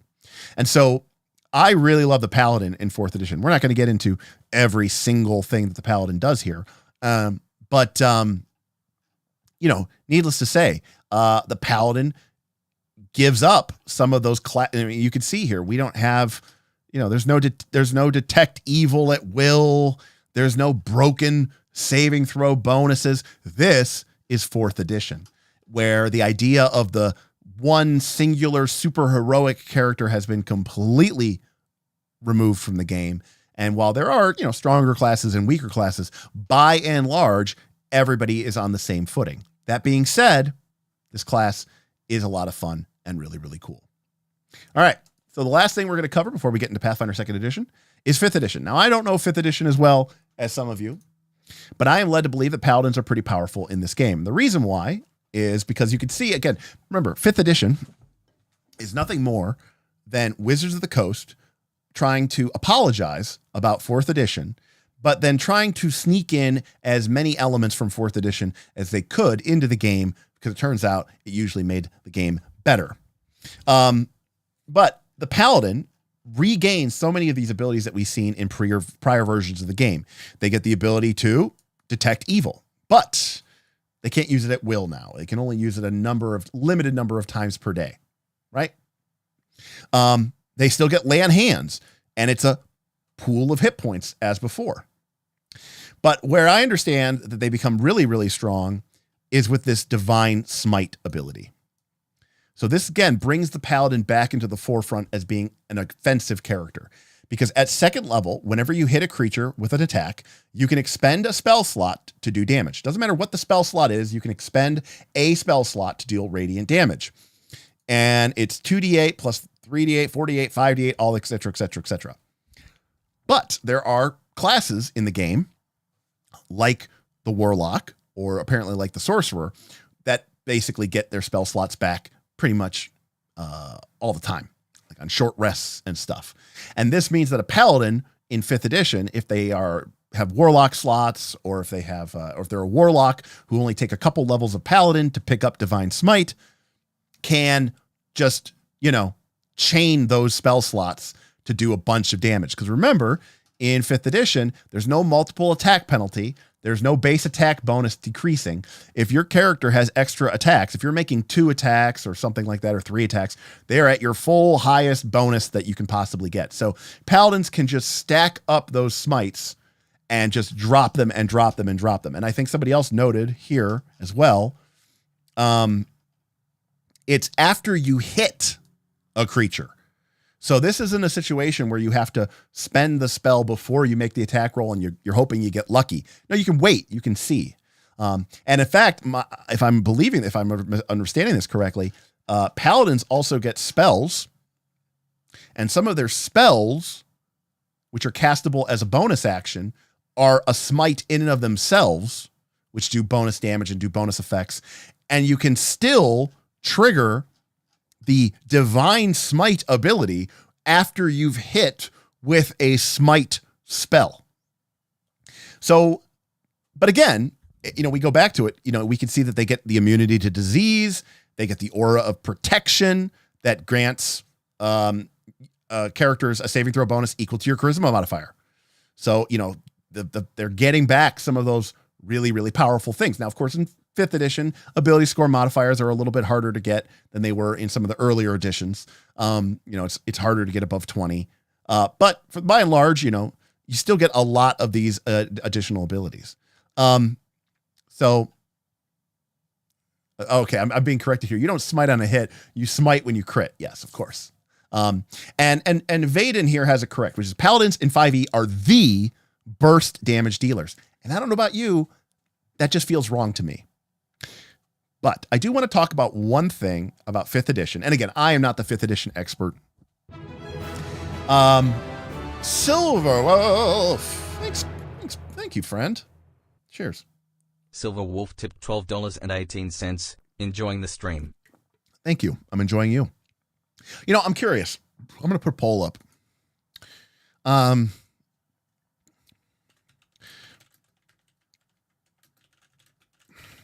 Okay. So especially with 5.5 edition or 6.0, whatever you want to call it, coming out soon. Would you ever like to see the KOLC tackle 5e D&D? I'm just curious, just a quick pulse check. I'm actually curious because a lot of times when we bring up 5th edition, a lot of people poo-poo it and a lot of people hate it, but it is a very popular game. I see a bunch of people pointing out all their amazing stuff about Paladins. Multiverse DM, I joined Matt Colville's Patreon earlier this year, or maybe like in January or whatever, when he announced his thing, just because I wanted to keep up with his production blogs that are only available to his Patreons. What do you mean by tackle? Do you make your own version? I don't know. I mean, I guess I just mean talking about it, thinking about it.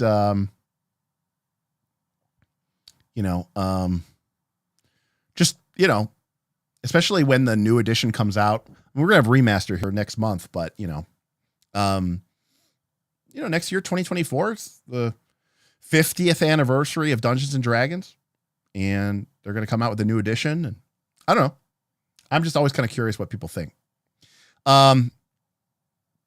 Anyways, so the one thing I want to talk about is I'm not talking about the game balance here. I really like the sacred oaths in Dungeons and Dragons 5th edition. And I believe, let me see if I can find it on my shelf real quick.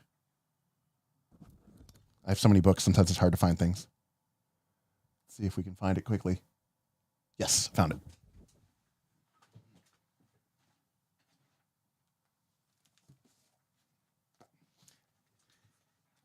Okay. This is Arcana Unearthed. This was a variant. I don't know how to describe it. This is a variant version of the 3rd edition game set, written by Monty Cook, but it had contributing authors from people such as, you guessed it, Mike Merles, who also worked with Monty Cook on Iron Heroes. Now, in this game of Arcana Unearthed, they have entirely new classes, entirely new races. The classes of Arcana Unearthed were the Akashek, the Green Bond, the Magister, the Mageblade, the Oathsworn, the Rune Thane, the Totem Warrior, the Unfettered, the Warmane, and the Witch. But the Champion is the class that I want to talk about here the most. Okay? The Champion embody and defend a chosen cause. They normally wear heavy armor and wield weapons with skill and power.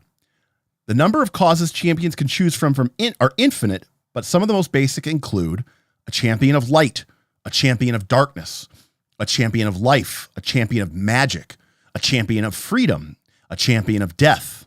And actually, we had a champion of death in our party. It was pretty sweet. And they weren't necessarily evil, right? The champion of death was sort of more like a, this is before the Raven Queen was even a thing, but it was very much like a death as a part of life type thing. You could be a champion of a concept, and you got different abilities as a champion depending on what you got. Now, the champion was very much a paladin, but number one, it was called the champion, not a paladin. But number two, the idea is that your character was no longer tied to this lawful good heroic concept. Instead, your character was more tied to an oath of devotion. All right. And I really think that even in the core book, I know that there's a bunch of, I think there's like 3 or 4 other ones that I don't know. But I think that the Oath of Devotion, the Oath of Ancients, and the Oath of Vengeance are all really cool ways to take the concept of the Paladin and expand it. And instead of being about this, good heroic knight character, which is sort of what's defined it, instead it more becomes about a character who is wholly dedicated to a cause. They become a sort of dedicated zealot warrior.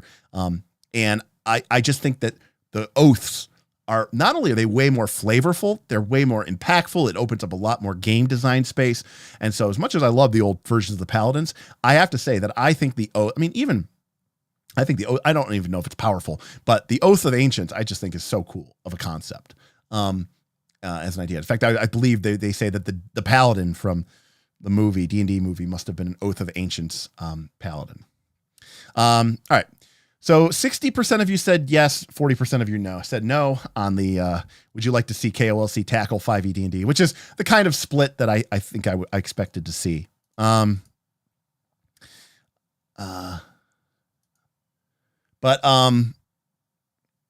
where was I? Oh, I closed my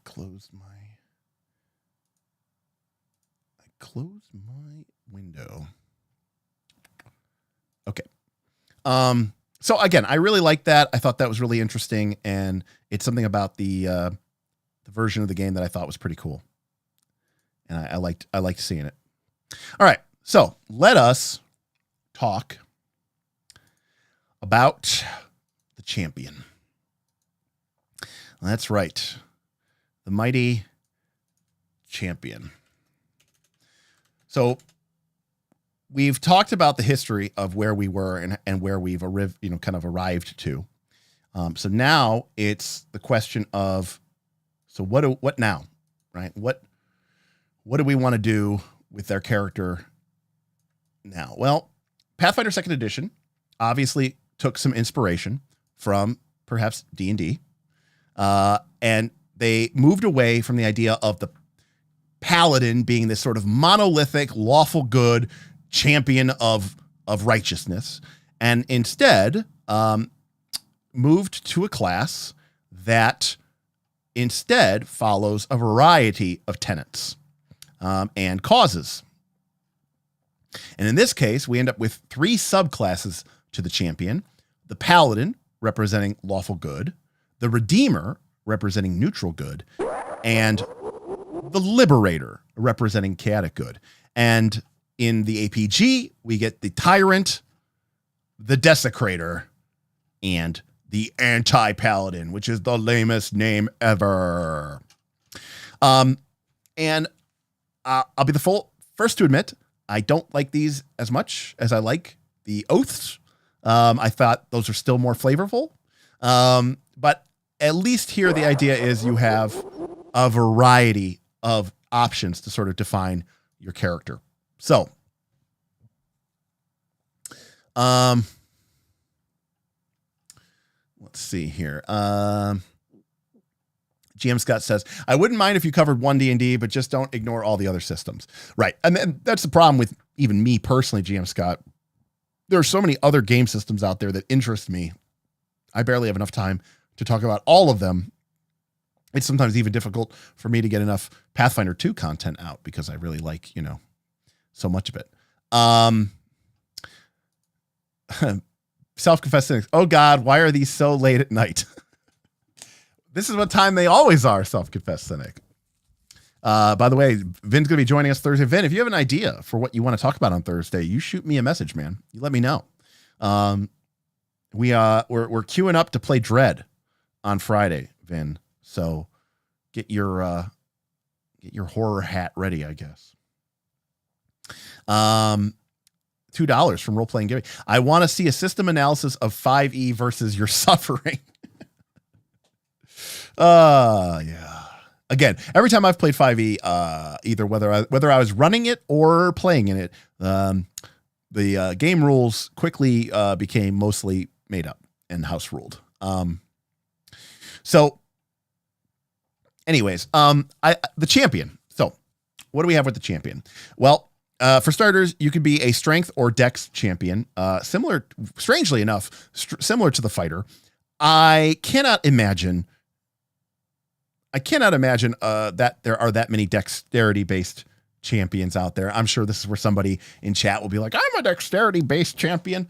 This is one of those weird, and I get it. Like maybe some of like the Liberator is supposed to be like this, whatever. I don't know. To me, the champion is a heavy armor class. You're going to want strength for that, et cetera, et cetera, et cetera. We'll get into the champion. We want to talk about the champion, what he does, and we'll talk about how it routes in Pathfinder 2nd edition. So the character gets expert fort, expert will, train and reflex, which ostensibly seems good, but other classes do get better progressions than they do. And we get trained in all armor, trained in DCs. They're totally normal, basic class. They get a feat at first level. But what they do gain is shield block. Oh, great. But again, our fighter gets it. But the main thing that they start off with is a bunch of restrictions on how you can play, which is needless to say, your champion's code. So your character has tenets that they have to follow, the tenets of good, and your character has their causes, which have their own sets of anathemas. So your character ends up really having quite a lot of things that they have to pay attention to while you play through the game. There are other character classes out there that obviously have anathemas, but it is something you have to pay attention to.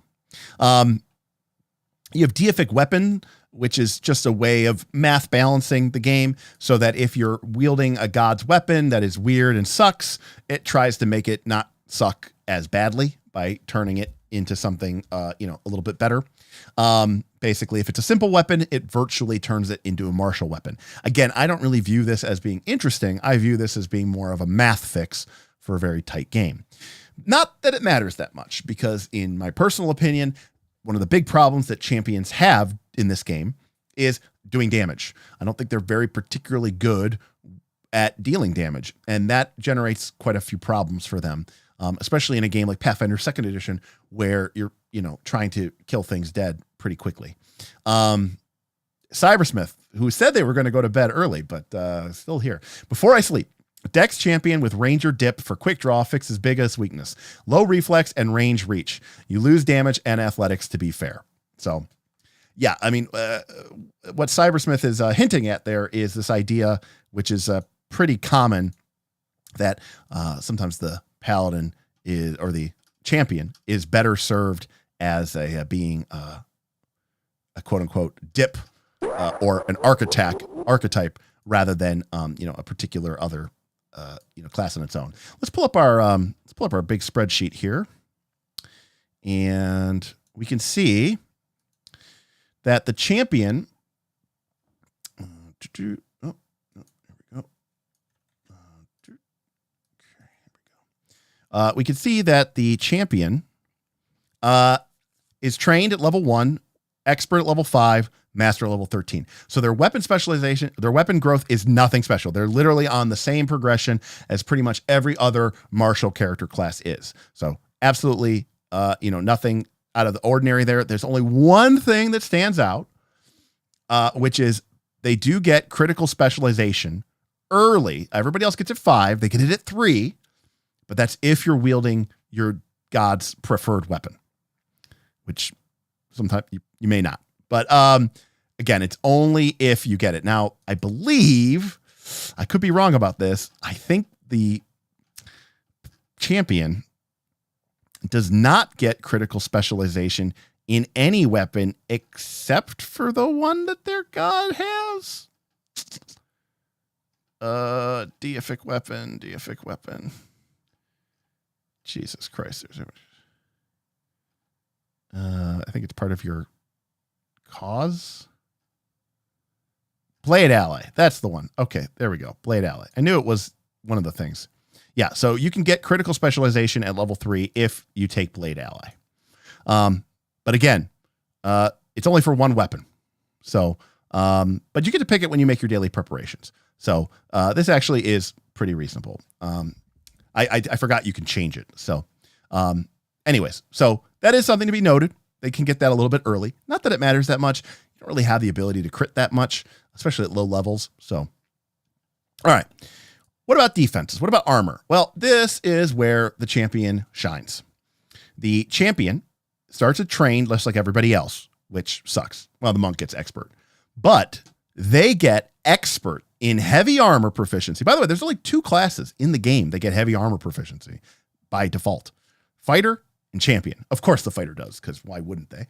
But the champion, not only do they get expert armor specialization 4 levels earlier than anybody else, they get armor specialization 4 levels earlier than even the fighter. And usually, if you're Paladin, you're probably going to be wearing heavy armor, hopefully plate. And the armor specialization of plate is not great. None of them are. It prevents a couple points of damage, but that means a lot more when you're level 7 than when you're level 11 and, or higher than that. So the champion gets this expert armor specialization at 7. Then at 13, when everybody else is basically picking up expert, they pick up master. And finally at 17, only they and the monk get legendary armor proficiency. And so this means that the champion is basically, except for the first couple levels of the game, is going to be 2 to 3 points of armor class better than pretty much everybody else around them. And that ain't nothing. But that is the case, that they are very defensive. Unfortunately, they have the classic problem that we have been talking about this whole time. They have a really high armor class. They've got great hit points. They can land hands. Why would I ever attack that target? There's no reason to. Now, sure, there might be specific circumstances that your GM feels compelled to attack the champion, but by and large, there's nothing that is compelling. I mean, even if you were, on the field of battle and there was this character, you're fighting this guy, he's really hard to hit, you covered head to toe in steel plate, and it has like a dinky weapon that doesn't even do that much damage. You would probably ignore them. You'd probably go attack the person who's doing a bunch of damage, a ton of damage, and isn't clad head to toe in the thickest armor that you've ever seen. And that's the problem that the champion faces. And we'll kind of talk about ways to go around that and beat that. But, something to be noted. I missed a super chat from Vin. My vote is always Night Finder or boss design. Okay, well, I'll keep that in mind. Night Finder could be a whole disastrous topic in and of itself, but you know what? Maybe that's what we're here for. Thank you, Vin. Cybersmith with, we already got that one. Okay, Cybersmith, we already got that one. So, yes, you can grab them with your other hand, the so-called Captain America. But Earth Kineticist gets armor specialization at level 1 for some reason, lol. Well, yes, because they are the Kineticist, and it's a better class. That is the answer, Austin. But Neutromancer, you are absolutely correct. Historically, the way that characters in Dungeons and Dragons and Pathfinder tanked was by being such an incredible threat that the enemy, that's where you get into these problems of like, well, the character is really hard to hit and they have a lot of hit points and they do the most damage.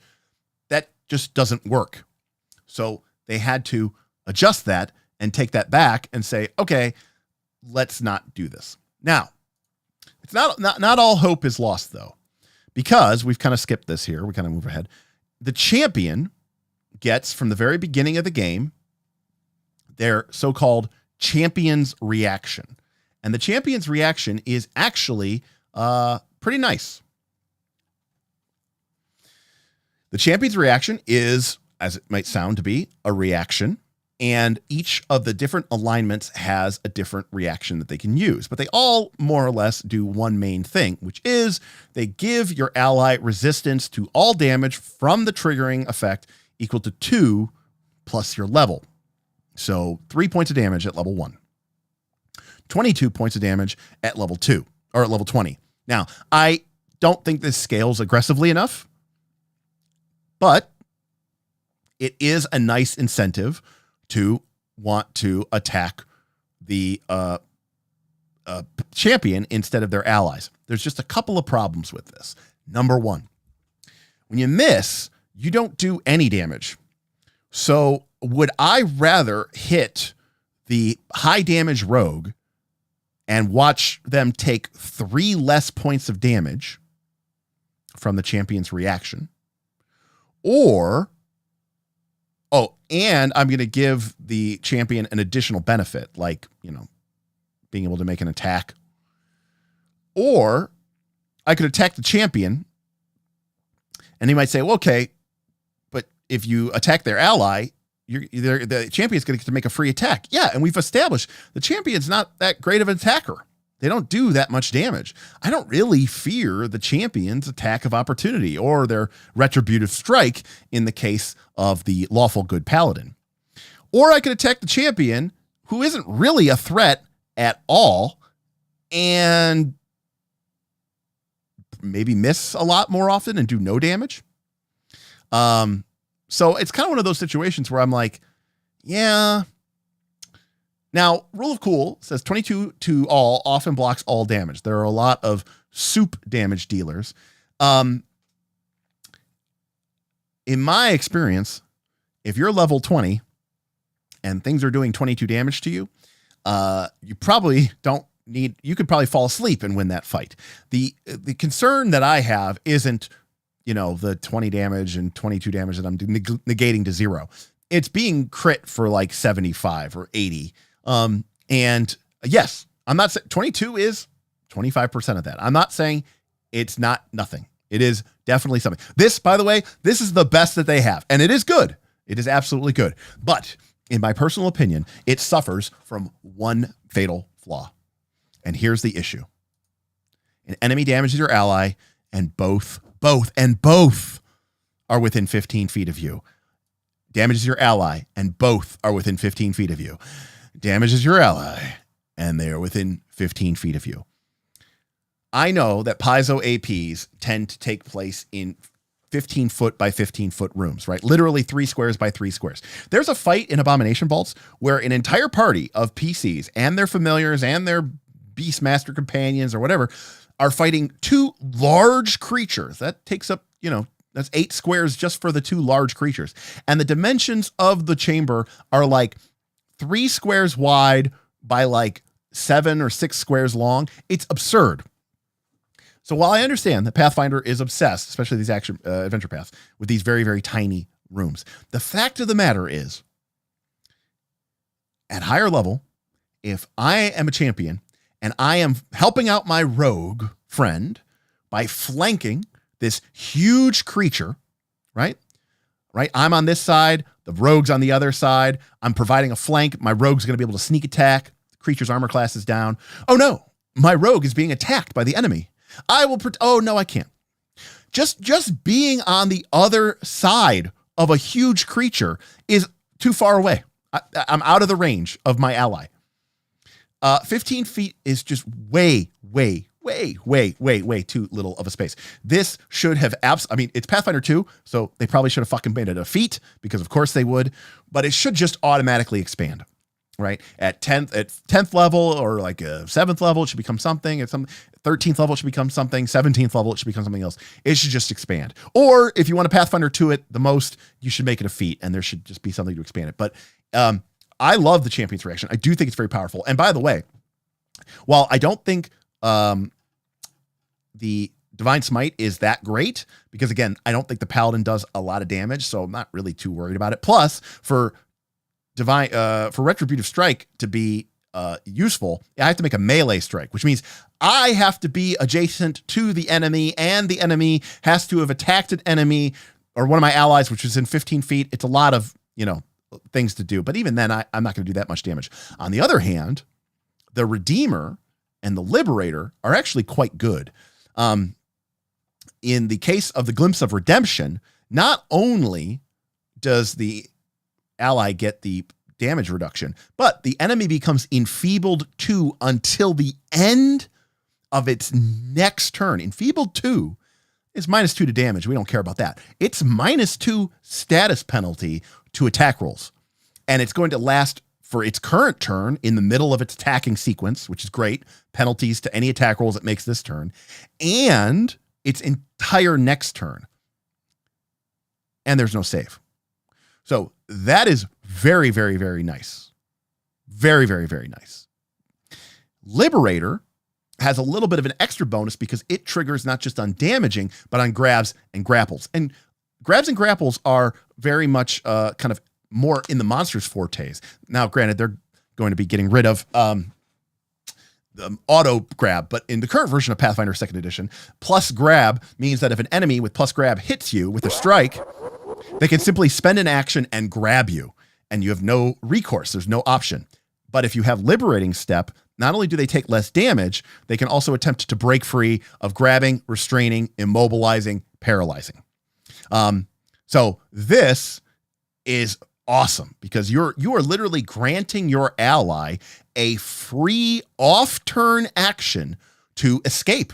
And escape is one of the worst actions that you want to take on your turn, because it uses multiple attack penalty. It has the attack trait. So being able to grant your ally, incredible. But it's even better than that, because if they move, they can step as a free action. And what this means a lot of times, if you're fighting a monster which only has 5-foot reach, and it uses its first action to engage your ally, it attacks with a 0 multiple attack penalty. It hits, does some damage. You use your champion's reaction of Liberating Step. Your ally takes less damage than they would. And then you grant them a free step, and your ally moves 5 feet away from the enemy. Well, the enemy only has 5-foot reach.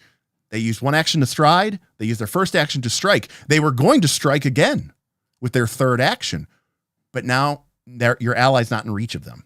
So not only does this work when the ally's grappled, it can oftentimes kill or eat up an enemy's turn if you can position correctly. So I really like Liberating Step, and I really like Glimpse of Redemption.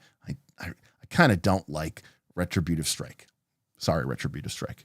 But again, I think the main problem with the champion's reactions is I think the damage should be a little bit higher.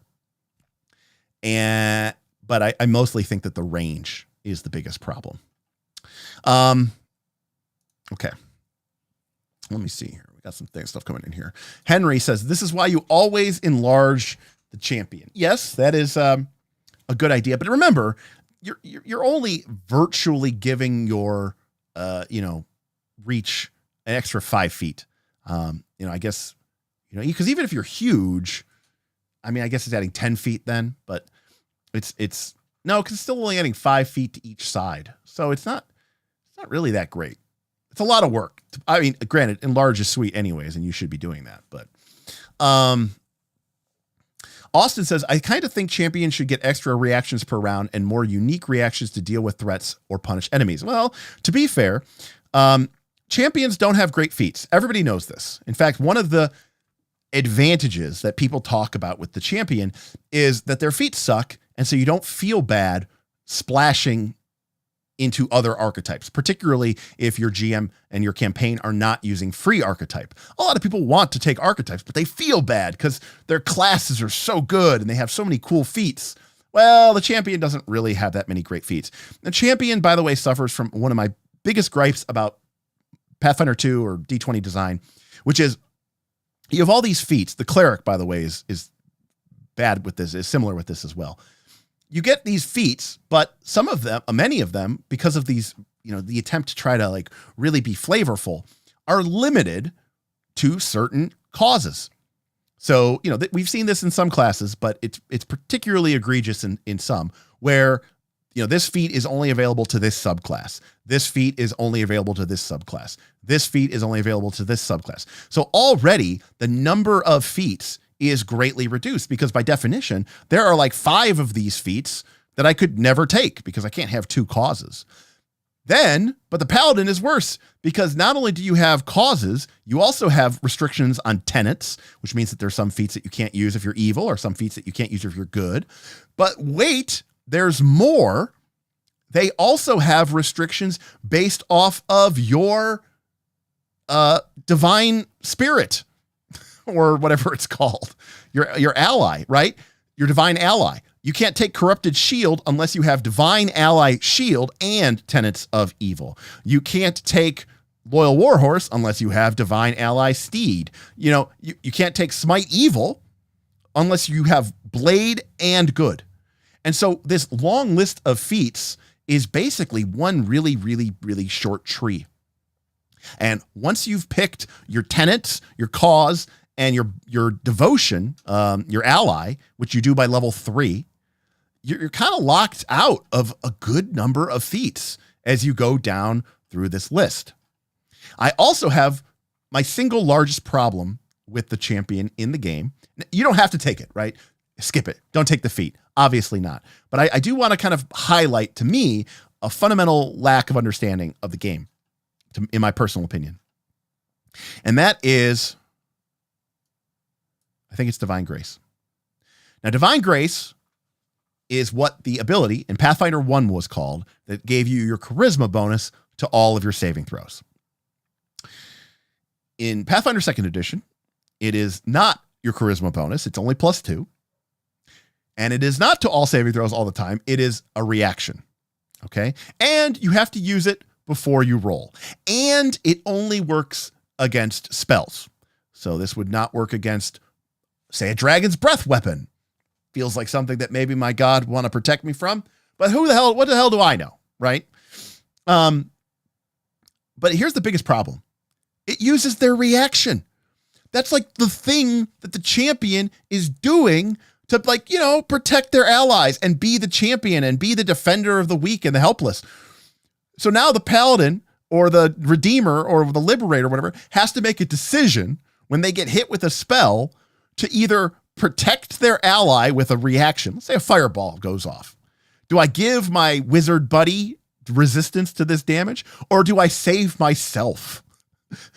It's fundamentally broke. Why would you want to put a champion into that kind of, now of course you could just not take this feat, but I think it's interesting because the Divine Grace ability was always, we just learned, we've been spending the last 2 hours talking about the Paladin. From the very beginning of the game, the Paladins had this bonus to saving throws. They literally had the blessings of divinity upon them. And in Pathfinder 2, you no longer get that for free. It is available as an option as a feat, but it is exactly counter-purposed to like the core identity of your class. It would be like if there was a fighter feat that gave you an okay ability, but it required you to take all of your weapons and throw them over a cliff. You'd be like, okay, I could do that, but my class is kind of about using these weapons.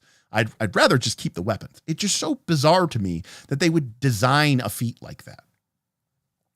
I am way behind on chat. Henry, $10. Huge, aka enlarge cast at rank 4, takes up a 3x3 squares and gives you plus 10-foot reach. Ah, yes. Well, wait, no, Henry. It gives you plus 10-foot reach, but that doesn't affect the range of your champion's reaction. Your champion's reaction is still going to be 15 feet away from your character. Now, yes, you now have a larger footprint, so it does add a little bit of bonus to you, but you know, the reach part of it isn't really changing that much in terms of how that's going to affect. Right. Yes. That is what I'm saying. That's what I'm saying. So like, for example, I'm here in the middle. I have an ally who's 20 feet away from me. I cannot use champion's reaction on them, but then I become huge, which means, which means I now take up one extra square in all spaces, including to the left of me, including to the right of me. Now that ally is within 15 feet of me. So I can, they went from 20 feet away to 15 feet away. So I can now, you know, do that. Oh, you're saying the area that you can hit with your attacks. That is fair, Henry. But this is where I go, the Paladin is usually not going to be doing that much damage. And so, while I do think that it's still, I mean, look, it's an attack of opportunity, right? We'll take it. But the problem with that is, I mean, you know, this is another classic example. At level 6, like the Barbarian, the Paladin can pick up attack of opportunity. Okay, so now I have to make this decision. Do I do extra damage or do I protect my ally? Now, granted, I think making interesting decisions is all right, but you're asking the Paladin to choose this. I just think that I just think that it's silly. It's what I'm trying to say. And I feel like giving people bad options is not as good of design as giving people fun options or interesting options. All right. I want to just catch up a little bit here with the chat. Let's see here. Austin says the reaction literally doesn't scale past some monsters. The fact that it doesn't scale is ridiculous. I agree. Robert says it's not 22 damage. It's 22 versus all damage types. Look, absolutely. I think the champion's reaction is strong. I mean, again, I'd like to see, I think the damage bonus, the amount it reduces should be larger. Straight up. I just think it should be larger. But I agree. It is a very nice ability. I think it's just limited because of the range and the reach, especially as you get to higher levels. Rules Lawyers put out a video today, and it was a 15-foot by 15-foot room, combat, and a hallway. Yeah. I mean, that might as well be out of any action. That might be out of any AP that Paizo has produced. Okay. In fact, there's an entirely different meta in our Northern Reaches mega games because probably inspired because of the way I like games and the way I play games. And I think people may have taken a cue from that. But these rooms and these encounters are on a large scale. You know, I'm talking 80 foot by 100 foot. I'm talking 50 by 70, right? Big rooms, which, and the grand scheme of things, especially when you're talking high level Pathfinder, people have speeds of 45, 50, 60. They can fly. They're huge. It's not that insane, really, when you think about it. But suddenly the game space opens up so much more. But a champion has an ability to only impact the very smallest amount of the battlefield. And that just feels wrong to me. So I'm down to house ruling it that way in my home games. I think that you should, personally. I think that they should. Tiny rooms have always bothered me. They started popping up at 3rd edition. How does a colossal red dragon fit in a 10 by 10 room? Yes, exactly. It has become kind of ridiculous. I mean, look, I think the idea of champions getting sweet auras is awesome. And yet the kineticist has all these awesome auras. And like, it's like, yeah, I'd love for that to be able to do that. I'd love for the champion to sort of have, you know, cause like, it's weird to me that like sometimes like archetypes are cooler than the classes. That to me is something that's weird, right? Like the marshal is a really cool archetype, but I always look at the marshal and I go, why isn't this stuff just in the paladin? Why isn't that stuff part of the paladin class? It just feels like it should be. That kind of supportive, you know, defending the weak type thing and giving your allies bonuses, having the high charisma, the diplomacy. It just feels like such a natural fit. And so then the marshal comes over and just shits all over what the, you know, champion is trying to do.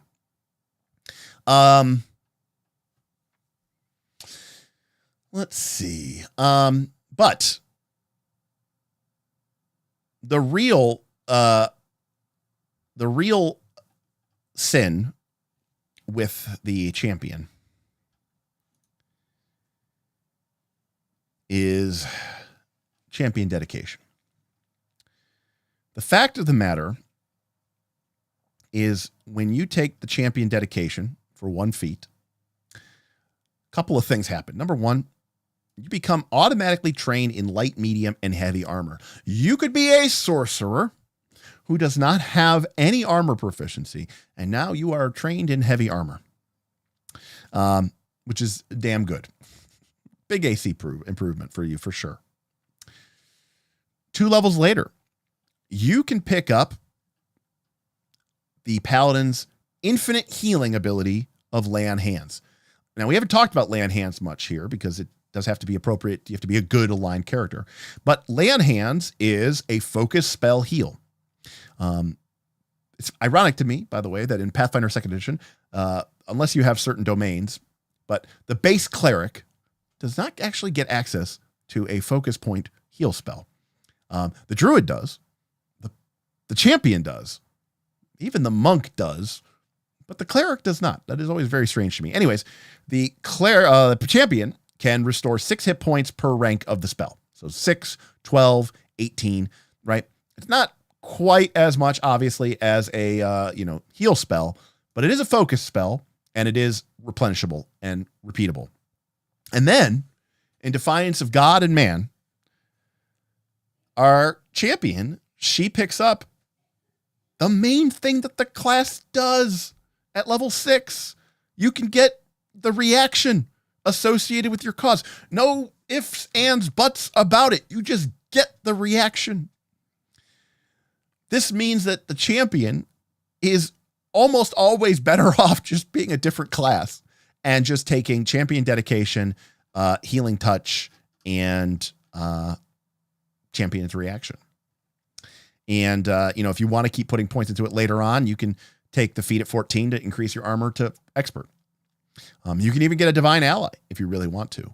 And again, you just gain it. There's no you gain it, but it sucks. Like some of the other archetypes in the game are would have all sorts of crazy restrictions associated with this. And so champion is unfortunately one of those situations where the class, kind of the core identity of the class, heavy armor, Lay on Hands, champion's reaction, are on sale for close to next to nothing. 3 feats. Go pick them up. If you're playing with free archetype, it's a freaking just giveaway. Also, it takes charisma, but charisma is kind of at its best in Pathfinder 2 than it's been in any edition of the game. Number 1, charisma of 16 is required to take incredible investiture, which is a general feat that I really like. It lets you invest 12 items instead of 10. We'll talk more about that in our combat and tactics, items and equipment. But also, demoralize is via intimidate is a really, really solid strong ability. So, having investing into charisma has always been at its best. And, it's pretty good in this edition. So having this charisma 14 is not even really a bad problem. And you can ability boost for ability scores. So a lot of times you just have these random 12s and 14s just hanging out anyways. It's crazy. It's insane. And so the multi-class champion through the dedication is just so strong that it almost makes the class feel kind of weak by comparison. Let's see. Guardian of the Rune says that they would house rule additional range. I think that's totally acceptable. You could use a feat. You could do it as just a house rule. I think that's totally acceptable as well. And the reason I know that this is like crap is if we look at the kineticist, right? Composite. That's the term I was looking for earlier. Composite. The kineticist gets this aura, right? That they can surround themselves with, this swirling kinetic aura that, blows around you and all this other stuff. But you have a feat that you can take that I can't find because there's so much going on with this stupid class. There's a feat you can take called, someone who probably knows it better than me. Not level 1. It's like level 4 or something. Maybe it's level 6. Anybody? Bueller? Anyways, there's a feat that you can take as a kineticist that lets you expand the aura, the range of your aura. Gosh, what is it? Part of the problem is I don't know what the name of the stupid. There we go. Aura shaping. Boom. Look at this. You can make it from 5-foot emanation to a 20-foot emanation. It's pretty good. You can change the size of it. So, and then you're like, oh, but that's only 20 feet, Derek. That's not. Yes, but you can also increase the maximum size by 5 feet at 15 and 20th level. Granted, I don't think the 20th level thing should be a little bit lower, but my point is they have the ability to take a feat that lets them expand, shrink, and control their aura. Why doesn't the champion? What if in the remaster they make Divine Grace to substitute your save with charisma instead indefinitely? Like instead of dex and con and reflex? Now, that would be cool, and that would be more powerful, and I think that would be really great. It wouldn't actually be as strong as you think it is because of ability boosts.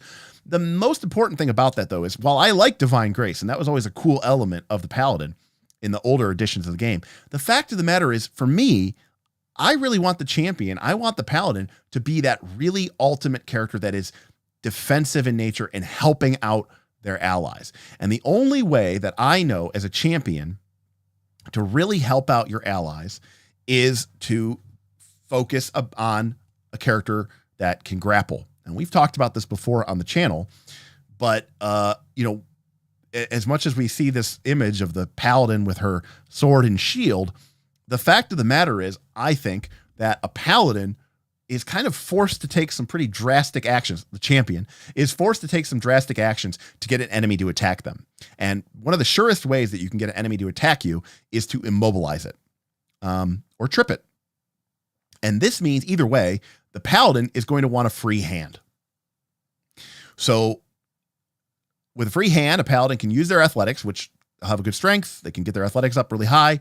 They can use their athletics to trip foes. They can use their athletics to grapple foes. And once a foe is grappled or tripped, now the foe has a really, really tough situation. Because if they're grappled, they're going to have to take actions to escape. If they take actions to escape, they're going to be increasing their multiple attack penalty. Then when they finally do get away, they're going to go over to the Paladin's ally, but they're going to have to be fairly close by because they spent actions trying to escape, so they can't stride twice in attack. They only have 2 actions left. So at most, they can stride 1 action. Then when they make the attack, the Paladin is going to reduce the damage. So they're at a penalty to attack, they wasted a bunch of actions, and they got reduced damage. Or the person could say, well, I'm immobilized. That doesn't give me any penalty to my attack roll. I'm just going to attack the champion who is standing next to me. And then the champion goes, sweet. That is what I wanted you to do. And in fact, one of the common things that people do with the champion is they think, oh, I'm a champion. I'm the really defensive character. I've played these World of Warcraft games. I've played video games. I'm going to take a shield and I'm going to really invest feats into making my shield really cool. The problem is that only works if the enemy is attacking you. And that's only going to happen in one of 2 scenarios. One, you make some sort of, 3 scenarios. 1, you do some sort of insane tactical positioning, taking advantage of difficult terrain, intimate knowledge of all the enemy speeds to set up a situation where all of your allies are 2 actions or more strides away, and the Paladin is the only viable threat that the enemy can engage with. Okay. Or you're only fighting really stupid, unintelligent creatures, and the champion moves forward and it feels natural and sensible that these non-intelligent creatures would just swarm all over the champion. Okay. That's number 1. Number 2, you grab them or trip them or grab and trip them. And the enemy is forced between a rock and a hard place. Do I waste my whole turn or do I just go, screw it, I'll attack the champion? And then there's the third option, which is what a lot of you are probably experiencing, which is your GM is fudging. They are soft fudging. And it might sound weird to hear that your GM is fudging by attacking you, but they are. They're doing you and your party a favor. They're letting you get to live the dream of being the super hyper defensive champion. They're leaving your allies alone, and all of the attacks are going against the champion. Granted, I will point out that it is a little odd that the champion, it's kind of what I call a perverse incentive, right? As a champion, as a character in Pathfinder 2, you want to get to use your cool abilities, right? That's what you're here for. But as a champion, you only get to use your reaction when your allies are getting attacked. So there's kind of a part of you that kind of wants your allies to get attacked. And you're like, wait, no. I'm the defender. Come attack me. And so the GM's like, okay, I'll come attack you. And then you're like getting attacked a bunch. You're like, yeah, this is cool. And then you're like, oh, I didn't get to use my reaction this turn. That kind of sucks. So it's kind of like this weird situation where you're kind of like damned if you do, damned if you don't. But if a champion invests heavily into their shield, and let's say a champion engages a foe with their free hand, they grapple the foe, and with their third action, they raise a shield. You have put that enemy in a really, really tough spot, because if they try to escape, it's not even guaranteed that they will. If they do escape, they have the multiple attack penalty, and the champion's reaction is going to take damage off of whatever, if they do manage to hit. Or they can attack the champion, who has an absurdly high armor class and the shield block feat. They get it by default. So the champion's going to be able to take damage off of that attack anyways. So in my personal opinion, like that is the way to play the, so to speak, tank champion. I personally have not seen any real hyper damage build champions. I've also seen some champions that take advantage of using polearm weapons, to get a little bit more reach and to have a little bit more control of the battlefield. But, your mileage may vary depending on what's going on in your campaign and the type of fights that you're engaging in and the type of combats that you're engaging in. Let's see. Al Rayan says, what about ranged reprisal plus free step can use ranged weapon for strike? Well, the problem with ranged reprisal is, even with liberating strike, you're basically virtually increasing your range by 5 feet. I still don't think it's that particularly great because the attack itself isn't that threatening. And a ranged weapon is the least threatening strike of all of them, because ranged weapons are amongst the lowest damage dealing effects in the game. So it's not about whether or not you get to hit or do damage. It's about how threatening is that damage and how likely is that to disincentivize you. Like if you were playing Pathfinder 2nd Edition and I said, hey, if you don't attack the really high armor class monster and you go attack the low armor class monster who's doing all the damage to your party members, I might hit you for, 5 points of damage. And let's say your character has 100 hit points. You're going to go, I don't really care. I'm going to go, I'll risk it. Trust me. It'll be fine. So yeah, I think that's the problem. Yes, we are talking about Paladins, Rick. Does resistance all damage apply to each damage or total damage? Well, Roxley, it would apply against the damaging effect that triggered the reaction.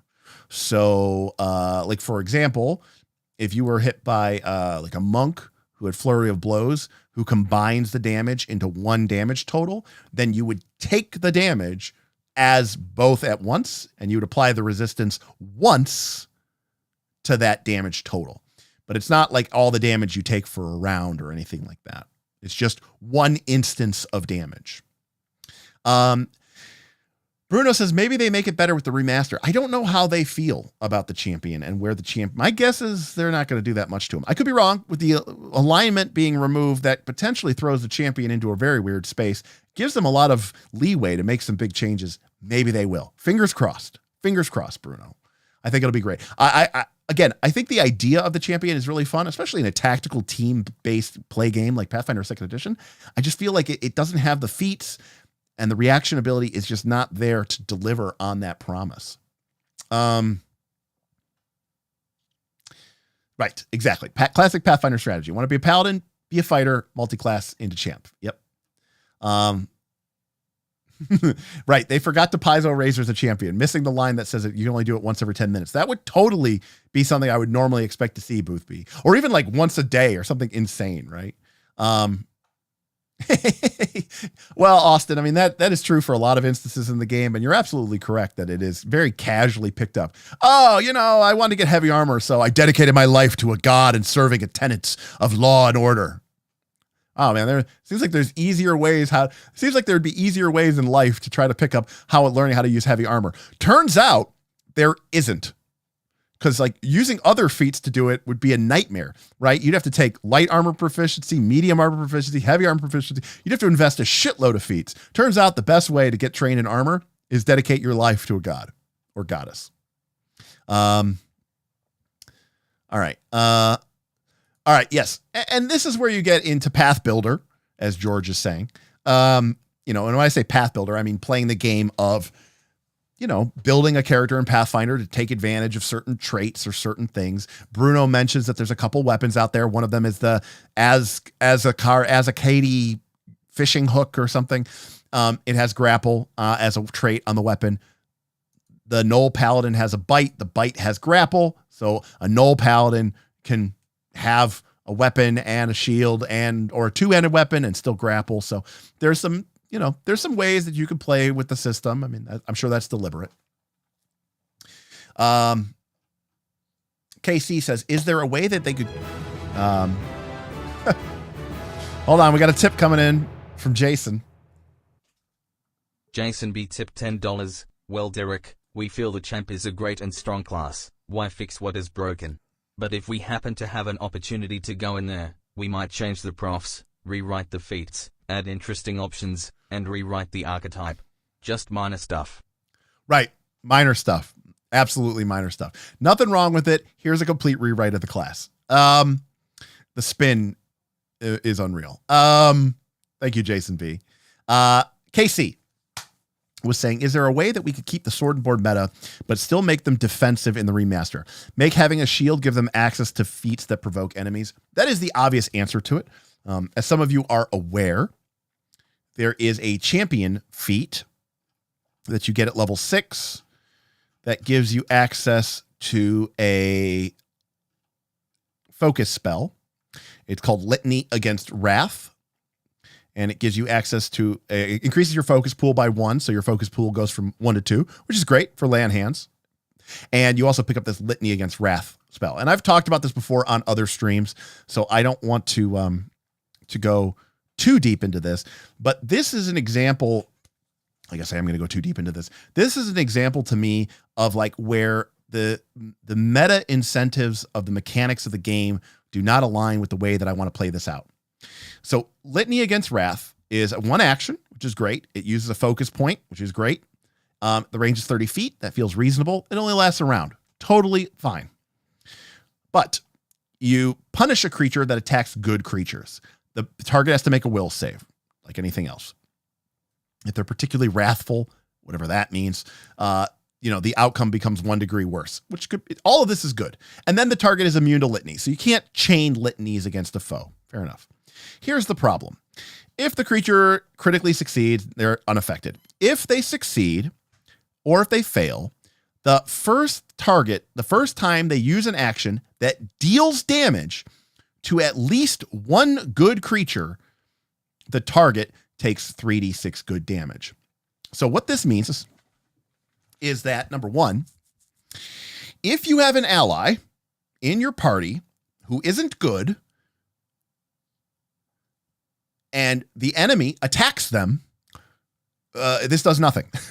So if you've got an ally who's, chaotic neutral or lawful neutral or neutral, this does nothing. Now, obviously, this is going to get changed in the remaster because they're getting rid of alignment. But the first problem is this does nothing. The second problem is that the creature, in theory, doesn't know whether the creature is good or neutral or evil when they go to attack them. So they don't necessarily know what this spell is even necessarily doing to them. But even if they did know, they take the same amount of damage, whether they attack the champion or whether they attack the rogue or the wizard or the gunslinger or the cleric, cloistered cleric. So this means what this spell is disincentivizing is the creature attacking at all. This incentivizes the creature to just not do any attacking on its turn. But realistically, there is almost a 0% chance that will ever happen. That's not even me being metagamey or, trying to play this game like tactical minis car op. I'm saying that even if this spell was cast against somebody, you would say, look, it is worth me risking taking some damage to put out more damage and try to win this fight for my team. So I'm going to attack regardless. And since I take the damage, whether I attack the champion or I go attack his cloistered cleric buddy, I'm going to go attack her I'm going to go attack the cleric. I'm going to go attack the rogue. I'm going to go attack the sorcerer. Because why would I target the champion? There's no incentive to do this. Now, if you remember, when we were talking about 4th edition, we were talking about the Divine Challenge. And the Divine Challenge is very similar to this. But there's 2 really important differences. Number 1, Divine Challenge, it's range, it targets them, the whole kit and caboodle. And Divine Challenge doesn't get a saving throw from 4th edition D&D. Litany Against Wrath does get a saving throw, but to be fair, it has an effect even if they succeed. So by and large, it kind of always works, for the most part. But the difference between Divine Challenge and this is twofold. Number 1, Divine Challenge, because of the way the game structures, the foe who is Divine Challenge, they know who has marked them, and they understand what are the consequences if I ignore that mark. If I attack anybody but the Paladin, I will get a penalty to my attack roll, and I will take automatic damage. They know that. The monster knows that. The DM knows that. That's controlling the monster, and thus the monster can make an action which feels correct in the narrative, which is I'm going to go attack the defender. And nobody feels like I'm going to go attack the Paladin. Nobody feels like the GM is soft fudging. Nobody feels like it. And also, the GM can say, screw that. I want to go kill this rogue that's messing up my party. And, okay, but sometimes as a Paladin, you want him to do that because you're like, yeah, I want you to get your penalty to attack roll, miss, and take the damage anyways. But so the first problem is Litany Against Wrath doesn't inform the character or the creature of what are the consequences for its actions. Number 2, and the biggest issue with this is it doesn't create an incentive to attack the champion. It still does not create an incentive to attack the champion because they take the good damage, regardless of who they attack. In fact, if this gets cast against you, if you have a modicum of intelligence, you might surmise, well, the one character in that party of party adventurers that I'm fighting that I know for sure is good is the champion. There's a chance that the other characters could be at least neutral. So I'll take my chance with them. The ones that are dealing a ton of damage, the ones that have powerful spells, I'm going to go deal with them rather than, and maybe I won't take any point of damage. So when we had a Paladin in our Rise of the Runelords game, I reworked this entirely into a new focus spell, into what I called Litany of Protection. And it basically worked in a way similar to the 4th edition's Divine Challenge, where the foe understood the consequences of the effect of the spell. Number 2, it worked if they attacked any of your allies, not good people, allies of the champion. And number 2, if they attacked the champion, they didn't take any damage.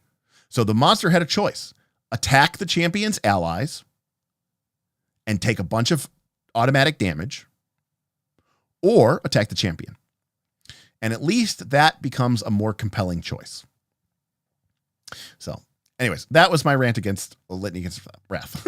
So I think part of the problem is that like they are very afraid, KC, of making the game hyper gamist, and I think they're afraid of like making it too video gamey.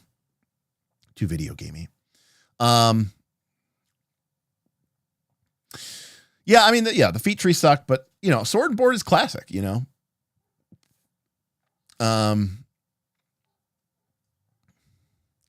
My GM traditionally had creatures avoid Paladin fighters to prioritize eliminating the squishy casters first. Right. And, there are people out there who would say, oh, that's you're being a cheesy, bad GM. I think you're just, I mean, if the creatures have even a modicum of intelligence, they're going to attack the weak looking creatures that are the biggest threat. Even wolves know that you go after the frail looking creatures, and their intelligence score is 2 in the game. So,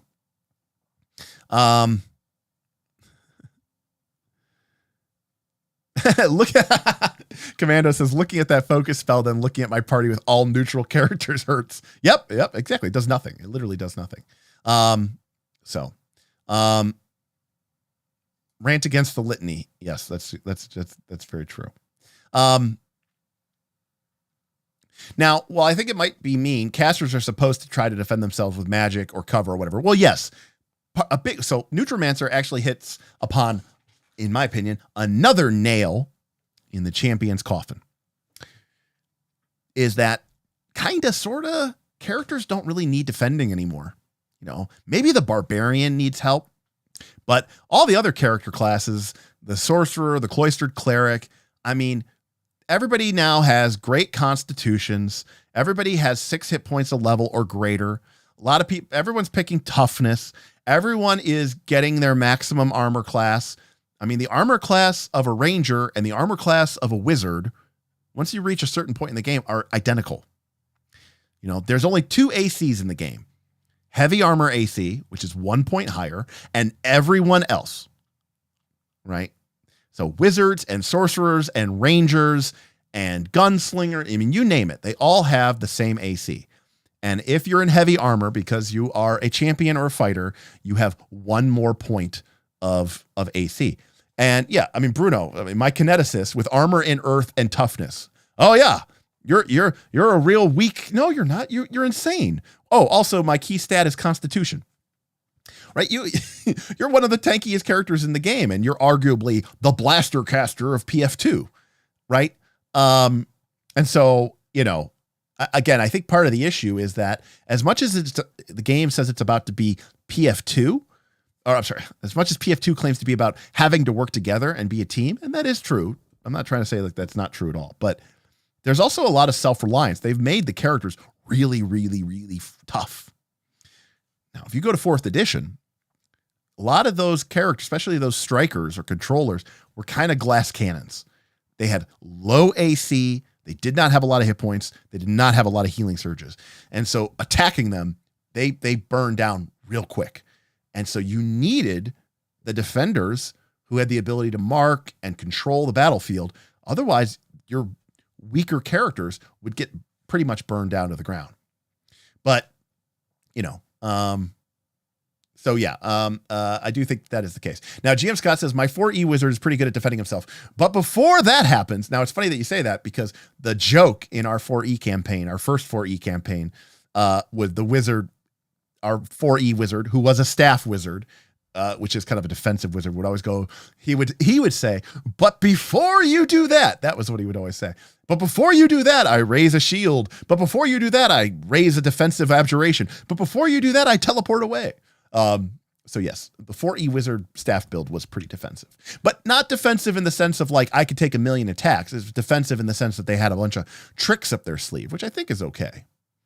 I love the too gamey argument. Like, what do you think we're doing here? This isn't acting class. It's a game. It is absolutely a game. Now there are spectrums. We talk about GNS scores all the time, but I actually agree with Austin here, which is, I don't want a completely narrative experience. I like there to be game mechanics, and I like to interact with them. And I think that's okay. I don't think that's a bad thing. Even when I play Powered by the Apocalypse and Blades in the Dark, people say, "Oh, those are such narrative games." No, they're not. They're crunchy games. They got a lot of. They may not be complicated. They don't have. Here's a list of 787 spells.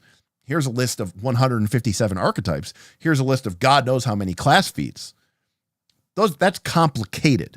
But Blades in the Dark and Powered by the Apocalypse games are still complex. There's still rules that interact with each other. They're still very much a game. Very much a game. Beowulf says, I honestly fail to see why anyone likes PF2. Well, the answer why people like PF2, Beowulf, is simple. It's very simple. Number one, I should say the root level is they like D20 heroic power fantasy. You know, that's classic D&D. It's what it's been for certainly the last 20 years. It's what it was in 3rd edition. It's what it was in Pathfinder 1. It's what it was in 4th edition. 5th edition started off trying, I think, to be a little bit more old school, but very quickly went that direction.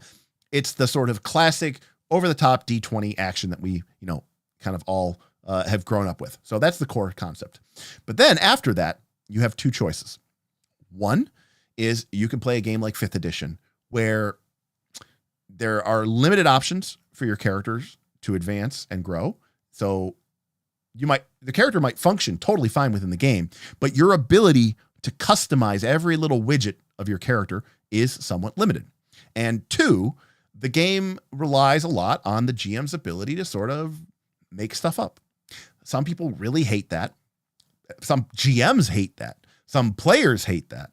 So when your gaming group wants a set of rules that pretty much strictly define everything, and kind of really spell out what the game is doing and really minimize how much figuring stuff out you have to do. That is why they go to Pathfinder 2nd Edition.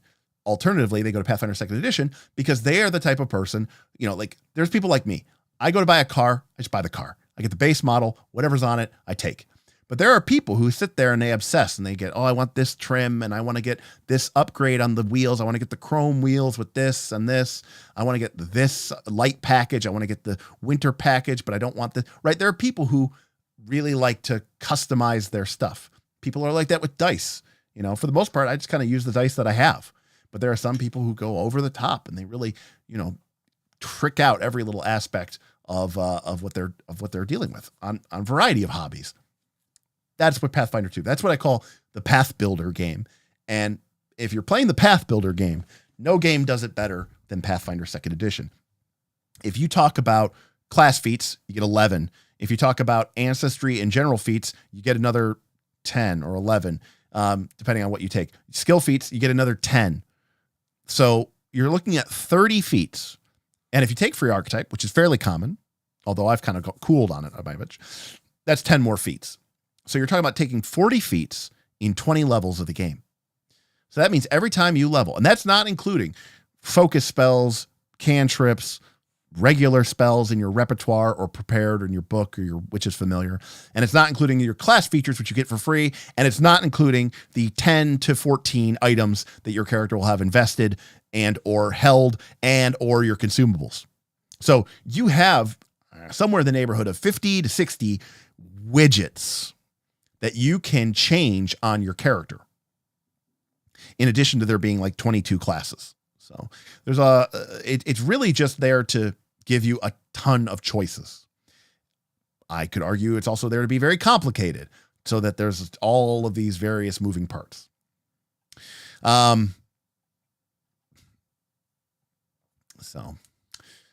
Pumpkin says Blades in the Dark is very gamey and I love it. Yeah, it's a great game. Neutromancer's about to play some Blades. Nice. Balanced tactical combat with fun character building is why I like PF2E, along with easy GM ability. So Jackal-Torn Moons actually, great point there, Jackal-Torn Moons. This is for you.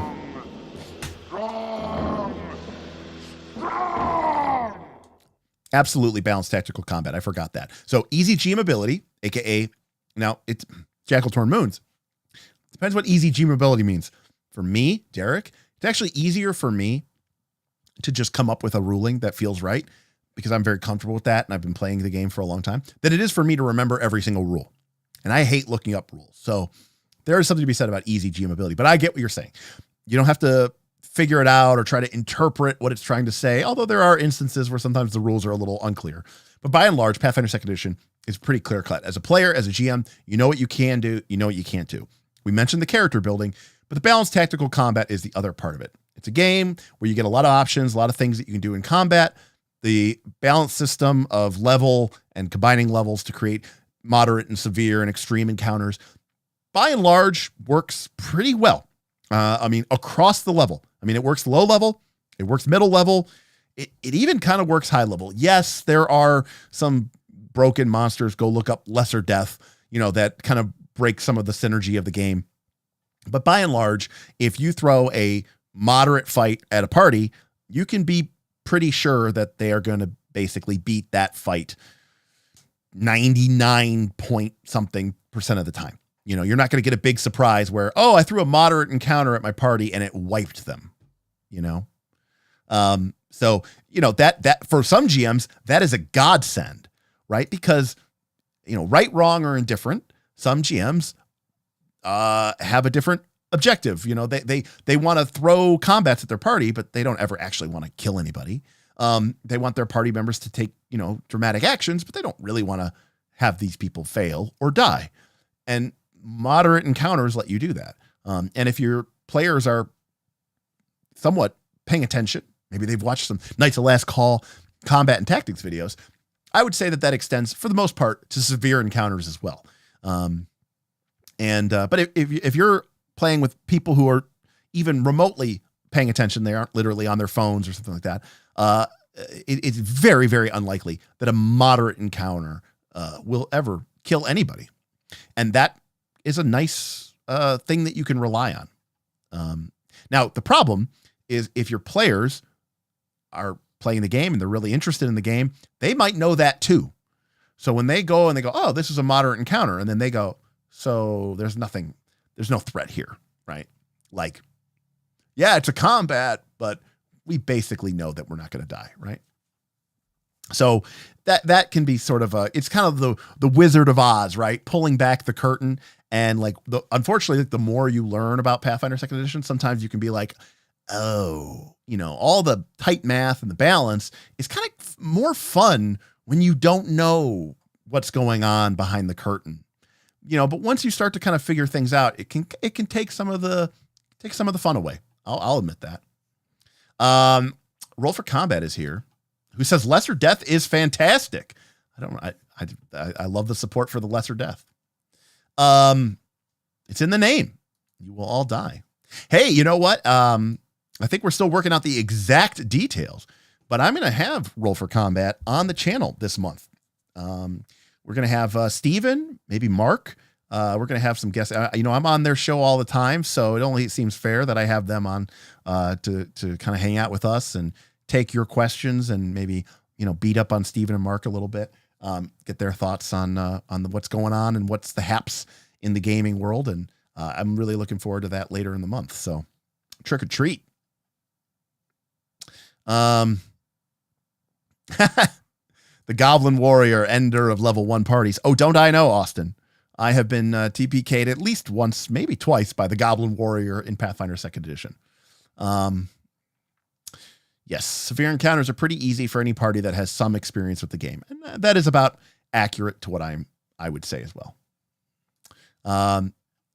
William Brandis confirming twice, because William Brandis, Mr. Smith, is the one who TPK'd me twice. So there we go. But Doom, there are ways to add the suspense back in for knowledgeable players, but it certainly is a challenge. Absolutely. It's absolutely possible. And I'm not even necessarily saying that, throwing an encounter to party members and they kind of know, yeah, well, we play countless video games, right? We play video games all the time where you basically go, I'm not going to die in this fight. When you're grinding a quest in World of Warcraft or something like that, you're like, I'm not going to die in this fight. Like, it's not an issue. It's really, but we still have fun doing it, right? We're just kind of going through the motions. We like pushing our buttons. We like, oh, cool, I get to use this ability. Then I got to use this ability. And then I got to use this ability. Did you see that fight? That was awesome. My fighter, he strode. And then I used double slice. And then the enemy was almost instantaneously died. That was a lot of fun for me. And it's like, well, yeah, but you were never in any real danger. That was only a moderate plus encounter. It was 100 XP. It wasn't even severe. The chances that's like, yeah, I don't care, dude. I got the double slice. It was fun, and that's fine. Let me just go over to here because we're not really talking about the champion anymore. Let's see here.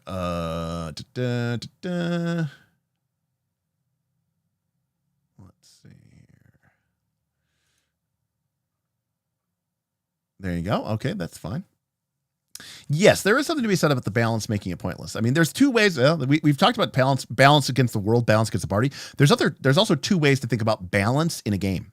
One way to think of balance in a game is the game gives me these CR systems.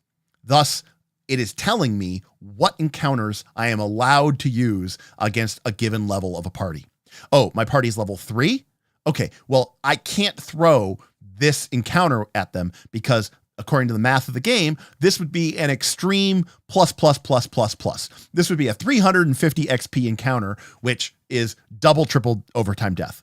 So one way of thinking about balance of the game is the game is telling you what you can and can't use. The other way to think about balance in a game is the game is simply giving you a prescription for what it guesses is going to happen if that encounter occurs. So you could say, yeah, I mean, look, a den of trolls lives in this cave. If the party goes into this cave, the den of trolls isn't going to magically become a den of goblins. If they're level 2 and they go in against this level 350 XP fight and they choose to fight, they will all die because the game has told me this. I can be fairly certain on the outcome of that. So there's two ways of thinking about how to use balance in the game system as a tool. One is as a restrictive control over what you're allowed to use. The other is as a way for you just to be aware of basically what is the percent chance on this encounter of a TPK? Or I should say, what is the percent chance of one death? What is the percent chance of a TPK? Austin says, I don't know, man. Rules lawyer party got pretty beat up in the video today. Barbarian was one roll from death. It was a moderate encounter. Well, that's because barbarians aren't great. Sorry, barbarians. I don't know, Austin. I'd have to, you know what, Austin? I don't, you know, I love Ronald and I love what he does. And, you know, he's kind of the GOAT, really, honestly. He just released this thing last week, which I was a part of. A fun little collab we did with Deadly D8, which was a lot of fun. Granted, we did that like a year ago, so I didn't think it was actually ever going to get released. And now, what's his name? Willard, the character I played in the skit, is now a sticker on our Patreon. But I'd have to watch it, and it'd be fun. It'd be kind of fun, Austin, to watch it and like kind of like, you know, Monday morning quarterback it and be like, well, that's a horrible move, or, you know, or like, oh, that's a terrible character build, like, you know, just to shit on everything. I don't know, you know, I mean, granted, D20 games have a lot of variance, and, you know, that is why anything could happen. But, you know, law of large numbers indicates that by and large, you're going to be fine. Let's see. Nathan, which reminds me, thanks to the spell ranking videos and combat and tactics video, I was able to help my group in a severe encounter. Thank goodness for hideous laughter. Fantastic spell. Just an absolute crushingly good spell. Very good. Yeah, I'm happy it helped. Season 1 of Northern Reaches kind of ruined me. I feel like every encounter should be a severe at minimum. Yeah, after you've played Northern Reaches, it's hard to go back because you're playing with a group of players who all also, you know, are invested in the game, you know? Yeah, dice do happen. That is definitely true. Almost dying is key to the barbarian's identity. And Rules Lawyer does not double AV map size. Well, I certainly do. So Joshua Mathurin says, adding elite to a monster seems to be a lot stronger than the game suggests at certain levels. Found this out. Just accounts for a group of 6 players. Well, generally speaking, increasing the level, which is what elite does, Joshua, to increase the difficulty level of an encounter when you have more players, I almost always think is a bad idea. Higher level monsters, just because there's 6 players, higher level monsters are still harder to hit, and they still hit harder and more often. And what this means is that, well, yes, on a scale of your entire party, it is probably very well balanced. The game works. I just don't know that it's fun.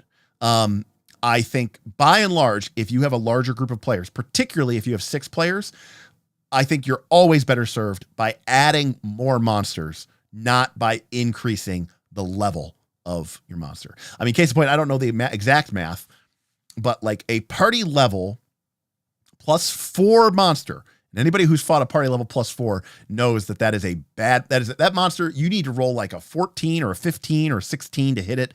It's critting you on like 13s and 14s. It is kind of not fun. But a party level plus 4 monster is an extreme fight for a group of level 4 party level parties. If you had a 6-person party and you did the math, you might go, oh, I can use a party level plus 6. But like that monster would just, the party would need like 18s and 19s to even hit it. And the thing would be critting them on like 9s and 8s.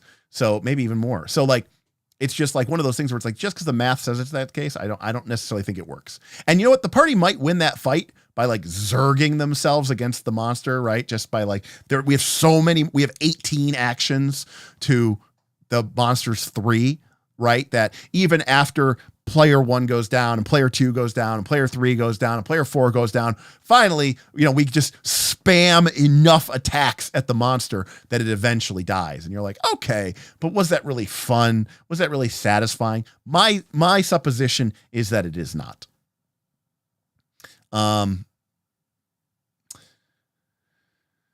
Let's see. Yeah. Oh, the crits go through the roof, you know. And crits are where the game can get swingy and deadly, especially at low level. And I don't remember where I read this, but I mean, this is for D&D. I don't know if this is true for Pathfinder 2. Somebody said it. I think Professor Dungeon Master, I think, said it on his Dungeon Craft. He said that there was data that Wizards of the Coast released that said that the average length of a D&D campaign is 7 sessions. Now, obviously, that's kind of a weird number. It's an average. Median would be more interesting. But like, because there's probably a lot of campaigns that are like literally 1 or 2, like a ton of those. And then there's like, games that go for 30 sessions, 40 sessions, 50 sessions, 60 sessions, 100 sessions. But it is still sort of telling that for a lot of people, they just don't get a chance to play the game for that long. And low level Pathfinder 2 crits can feel very deadly, and the game is very swingy around them. And so I really don't think you should be using anything greater than party level +2 for like the first couple levels of the game. Like until the party gets to like level 4 or 5, I think you can then maybe start to introduce party level +3. I mean, unless your party is like super hardcore and like they know exactly what they're doing. And then by the time you're like 7, 8th level, 9th level, you can start to introduce PL +4. But I just don't think that the party has the kind of resources to be able to handle the variance, the high level of variance that a PL +3 or a PL +4 fight can bring into the game until they're higher level. And they sort of have more resources that they can use to ablate that, right? Yeah, exactly, Jim Scott. 6 players, add more monsters, PL +2 max. Perfect. I can confirm that this is in fact not a good time, and I can and can fact confirm that every PC will die in a TPK if and when this occurs. Thank you. Isn't that why 13th Age goes to like 10th level? I haven't played it, but don't you also level every session? Also, that's just an option. You can totally play 13th Age like a normal game where you're taking 2, 3, 4 sessions per level. One of the options is level up every session, and the game only goes to 10. But that is one of the variant, one of the XP options that they have in the book. Which is a fun way to go through the game.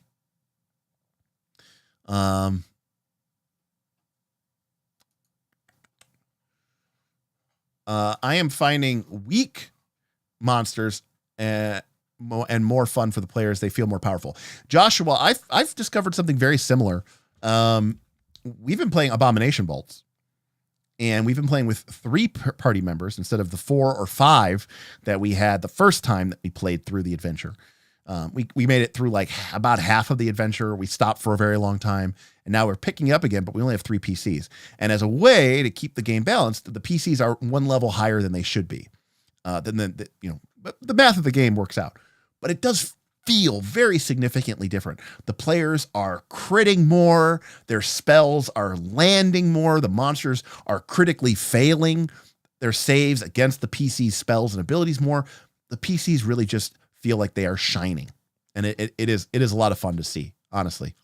So very, very cool. All right. Well, it is 10 o'clock. Thank you for joining me on this sort of, again, these streams are more about sort of the history of a class, rather than like a specific tier list of every good thing about, every feature of a class. I really don't want to do like a all champion feats / subclasses ranked type stream. So these are about as close as you get to it. Again, I think I'd love to see, they are changing alignment. We might see some big changes, but man, champion needs that increased range or something on their reaction. They need to have more interesting options and choices in their feats.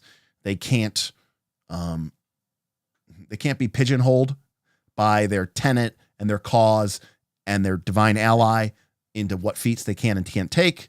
And the archetype, the multi-class archetype is too broken, and they need to fix that. So I think if you do that, as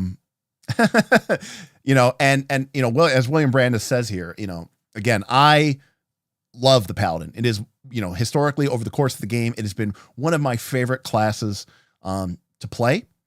Some of my favorite characters in the game have been Paladins. In Mr. William Brandis, aka Aaron Smith, I have played several Paladins. In Pathfinder 1, I had Elbion, who was the Paladin on the horse that we talked about earlier. I had Azata, who was a Gestalt in a very powerful campaign called Demon Fire, who was a Gestalt Paladin summoner.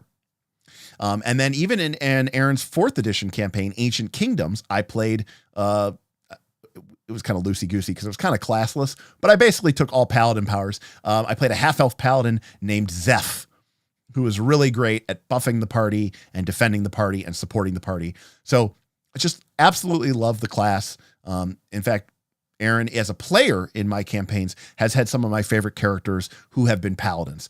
Telmar, Ambriel, just incredible characters that sort of define. I mean, Aaron,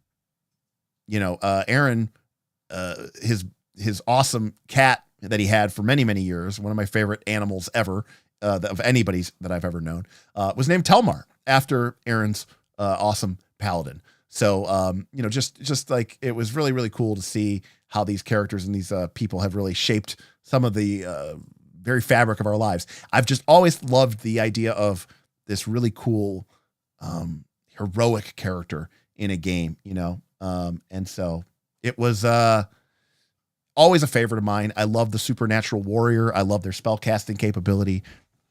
I'll be the first to admit, Champion of Pathfinder 2nd Edition, not my favorite. But I love the Pathfinder 3rd Edition Paladin for all of its unbelievable Superman brokenness. I love the 4th Edition Paladin for its cool approach to really being that selfless defender with, you were the bulwark against the dark. And it felt like that. And the game mechanics backed you up. And again, haven't played 5th edition enough, but I really think that the oath idea is really interesting. It's a cool way to explore the game. It is a little disappointing to hear that Paladins are basically boom burst DPS builds. And that is kind of disappointing because, again, to me, the Paladin is that shining knight, this defender who, she what's the line? What's the oath from the movie with Sean Connery? Dragonheart. The Knight's Code. I love this. This is one of my favorite. It's called the Old Code. I'm going to say, a knight is sworn to valor.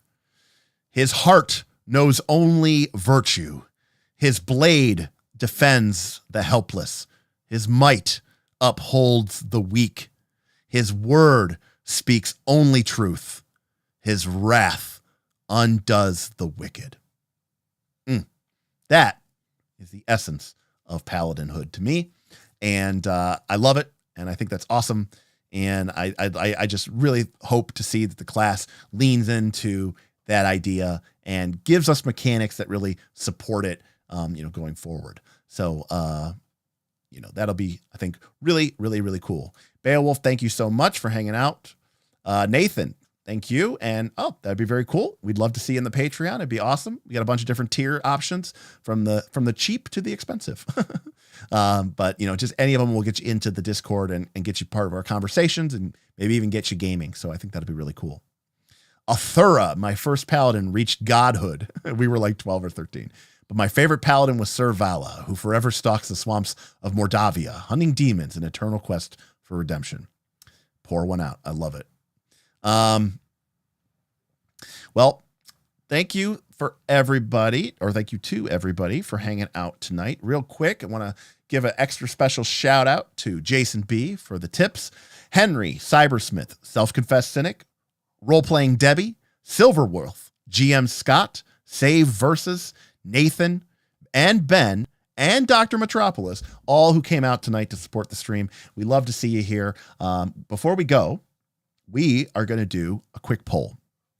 I'm going to put a couple up on what our next class should be. Now, remember, we've already done Fighter. We've done Druid. We've done... What else have we done? We did... I don't think... We did Bard. We did Barbarian. So let's take a look. Oh yes, we need to. Well, Ranger, we didn't officially do GM Scott. We mostly talked about it, but technically we were supposed to be talking about the remastered Ranger. But we really did talk a lot about the Ranger. But I don't know if we should necessarily do that. So I'm going to put Sorcerer. Yeah, I agree. It was close enough. I'm going to put Sorcerer, Cleric, Wizard, and what else do we have left? Is that it? We did Barbarian. We did Bard. We just did Paladin. We did Druid. We did Fighter. We did Monk. We did Rogues. Yeah, so Ranger, Sorcerer, Cleric, Wizard. Eldamon Trainer and Elemental Avatar. Well, the history of them is they just came out as a playtest version available. If I don't know if Steven, can you get that even if you didn't back it, or is that only available to backers? So yeah, there's the Alchemist Abuelo, but the Alchemist has really only been around since Pathfinder First Edition. Well, keep in mind, Joshua, it's not just, we'll probably do remaster streams anyways, because I'm going to be really interested in that. It's more of this is just about the history of the class, and like where it came from and what did it look like from its earliest incarnations of the game to its, most current incarnations of the game. Okay. No, it's the pre-release. It's not a playtest. Sorry. Got it. All right. Pre-release. All right, here we go. So people who are still hanging out with us here at the end, thanks to everybody who helped us with the tip goal. Let's vote on what our next class deep dive should be. I'll give it a couple minutes. Are there any other non-core classes with a strong history? Well, there was originally an assassin in the early versions of the game. Kind of went away in second edition because of connotations with a lot of evil, deadly, death, Satan, demon, devil, assassin, all that stuff kind of went away in second edition. Assassin came back as a prestige class in third edition. It was a core class that came out very, very, very late in the game in fourth edition. And I don't know if it exists in fifth edition at all. Again, there's Alchemist, but that basically means Pathfinder 1 Alchemist, Pathfinder 2 Alchemist. Alchemist really hasn't been a part of any other game. Like you're the artificer, but that's it,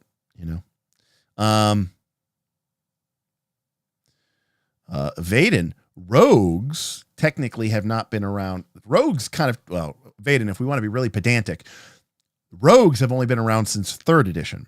Before that, in second edition and first edition and 0th edition, all the way back to OD&D, they were called thieves. They were not called rogues. It was only in third edition and fourth edition and fifth edition that they were called rogues instead of thieves. All right. Ooh, it is neck and neck here, people. So if you haven't gotten your votes in, get them in, because I'm gonna be closing this thing up here in 15 seconds. Right. We got. And that's why every single D&D movie that they make is always about thieves, even though that's not, they got rid of that from the game. That pumpkin, that is the most Pathfinder 2 thing that's been said tonight. Cleric is still my most played class in PF2, even though I kind of hate them. Oh man, we are down to the wire here. It's only going to take one or two more votes. First person that first vote that tips the scales is going to end it. I'm waiting for the update here. Yeah, that's an option. That's definitely an option, honest. I did have to ban you from playing cleric. That's true. I did say you were never allowed to play a cleric again. I did say that. I did say that to Smith. All right. We had a one more vote, and the winner at 33% is the sorcerer. 30% was the cleric, 27% wizard. So very, very, very close. But we are going to be taking a look at the sorcerer for sure. I do like the idea of talking about, because again, there wasn't a magus in earlier editions of the game, but if we go all the way back, there is definitely the idea of the multi-class wizard. And I think talking about the history of the Gish Where the term Gish comes from the Githyanki, by the way, if you weren't aware of that. The people that are apparently in Baldur's Gate 3. But that is where that term comes from. But anyways, we could talk about the history of Gishes in role-playing games. And all the way back to, BG3 taught you that. Okay. Well, there you go. All the way back to the OG Gish, the best Gish to ever exist. And that is Red Mage. The best Gish of all time. All right, everybody. We are going to end it there. Thank you so much for hanging out with us. Thursday, we are going to be up at the studio. I'm going to be joined by Bob. I'm going to be joined by Aaron. And I'm going to be joined by the one, the only, the self-confessed cynic in from Australia. He's going to be hanging out with us. I'm not sure what the topic is going to be, so make sure you stay tuned. We're also in the works to create some fun Halloween madness and goodness. So keep an eye out for that for the rest of the month. We're going to have some Roll for Combat streams coming up.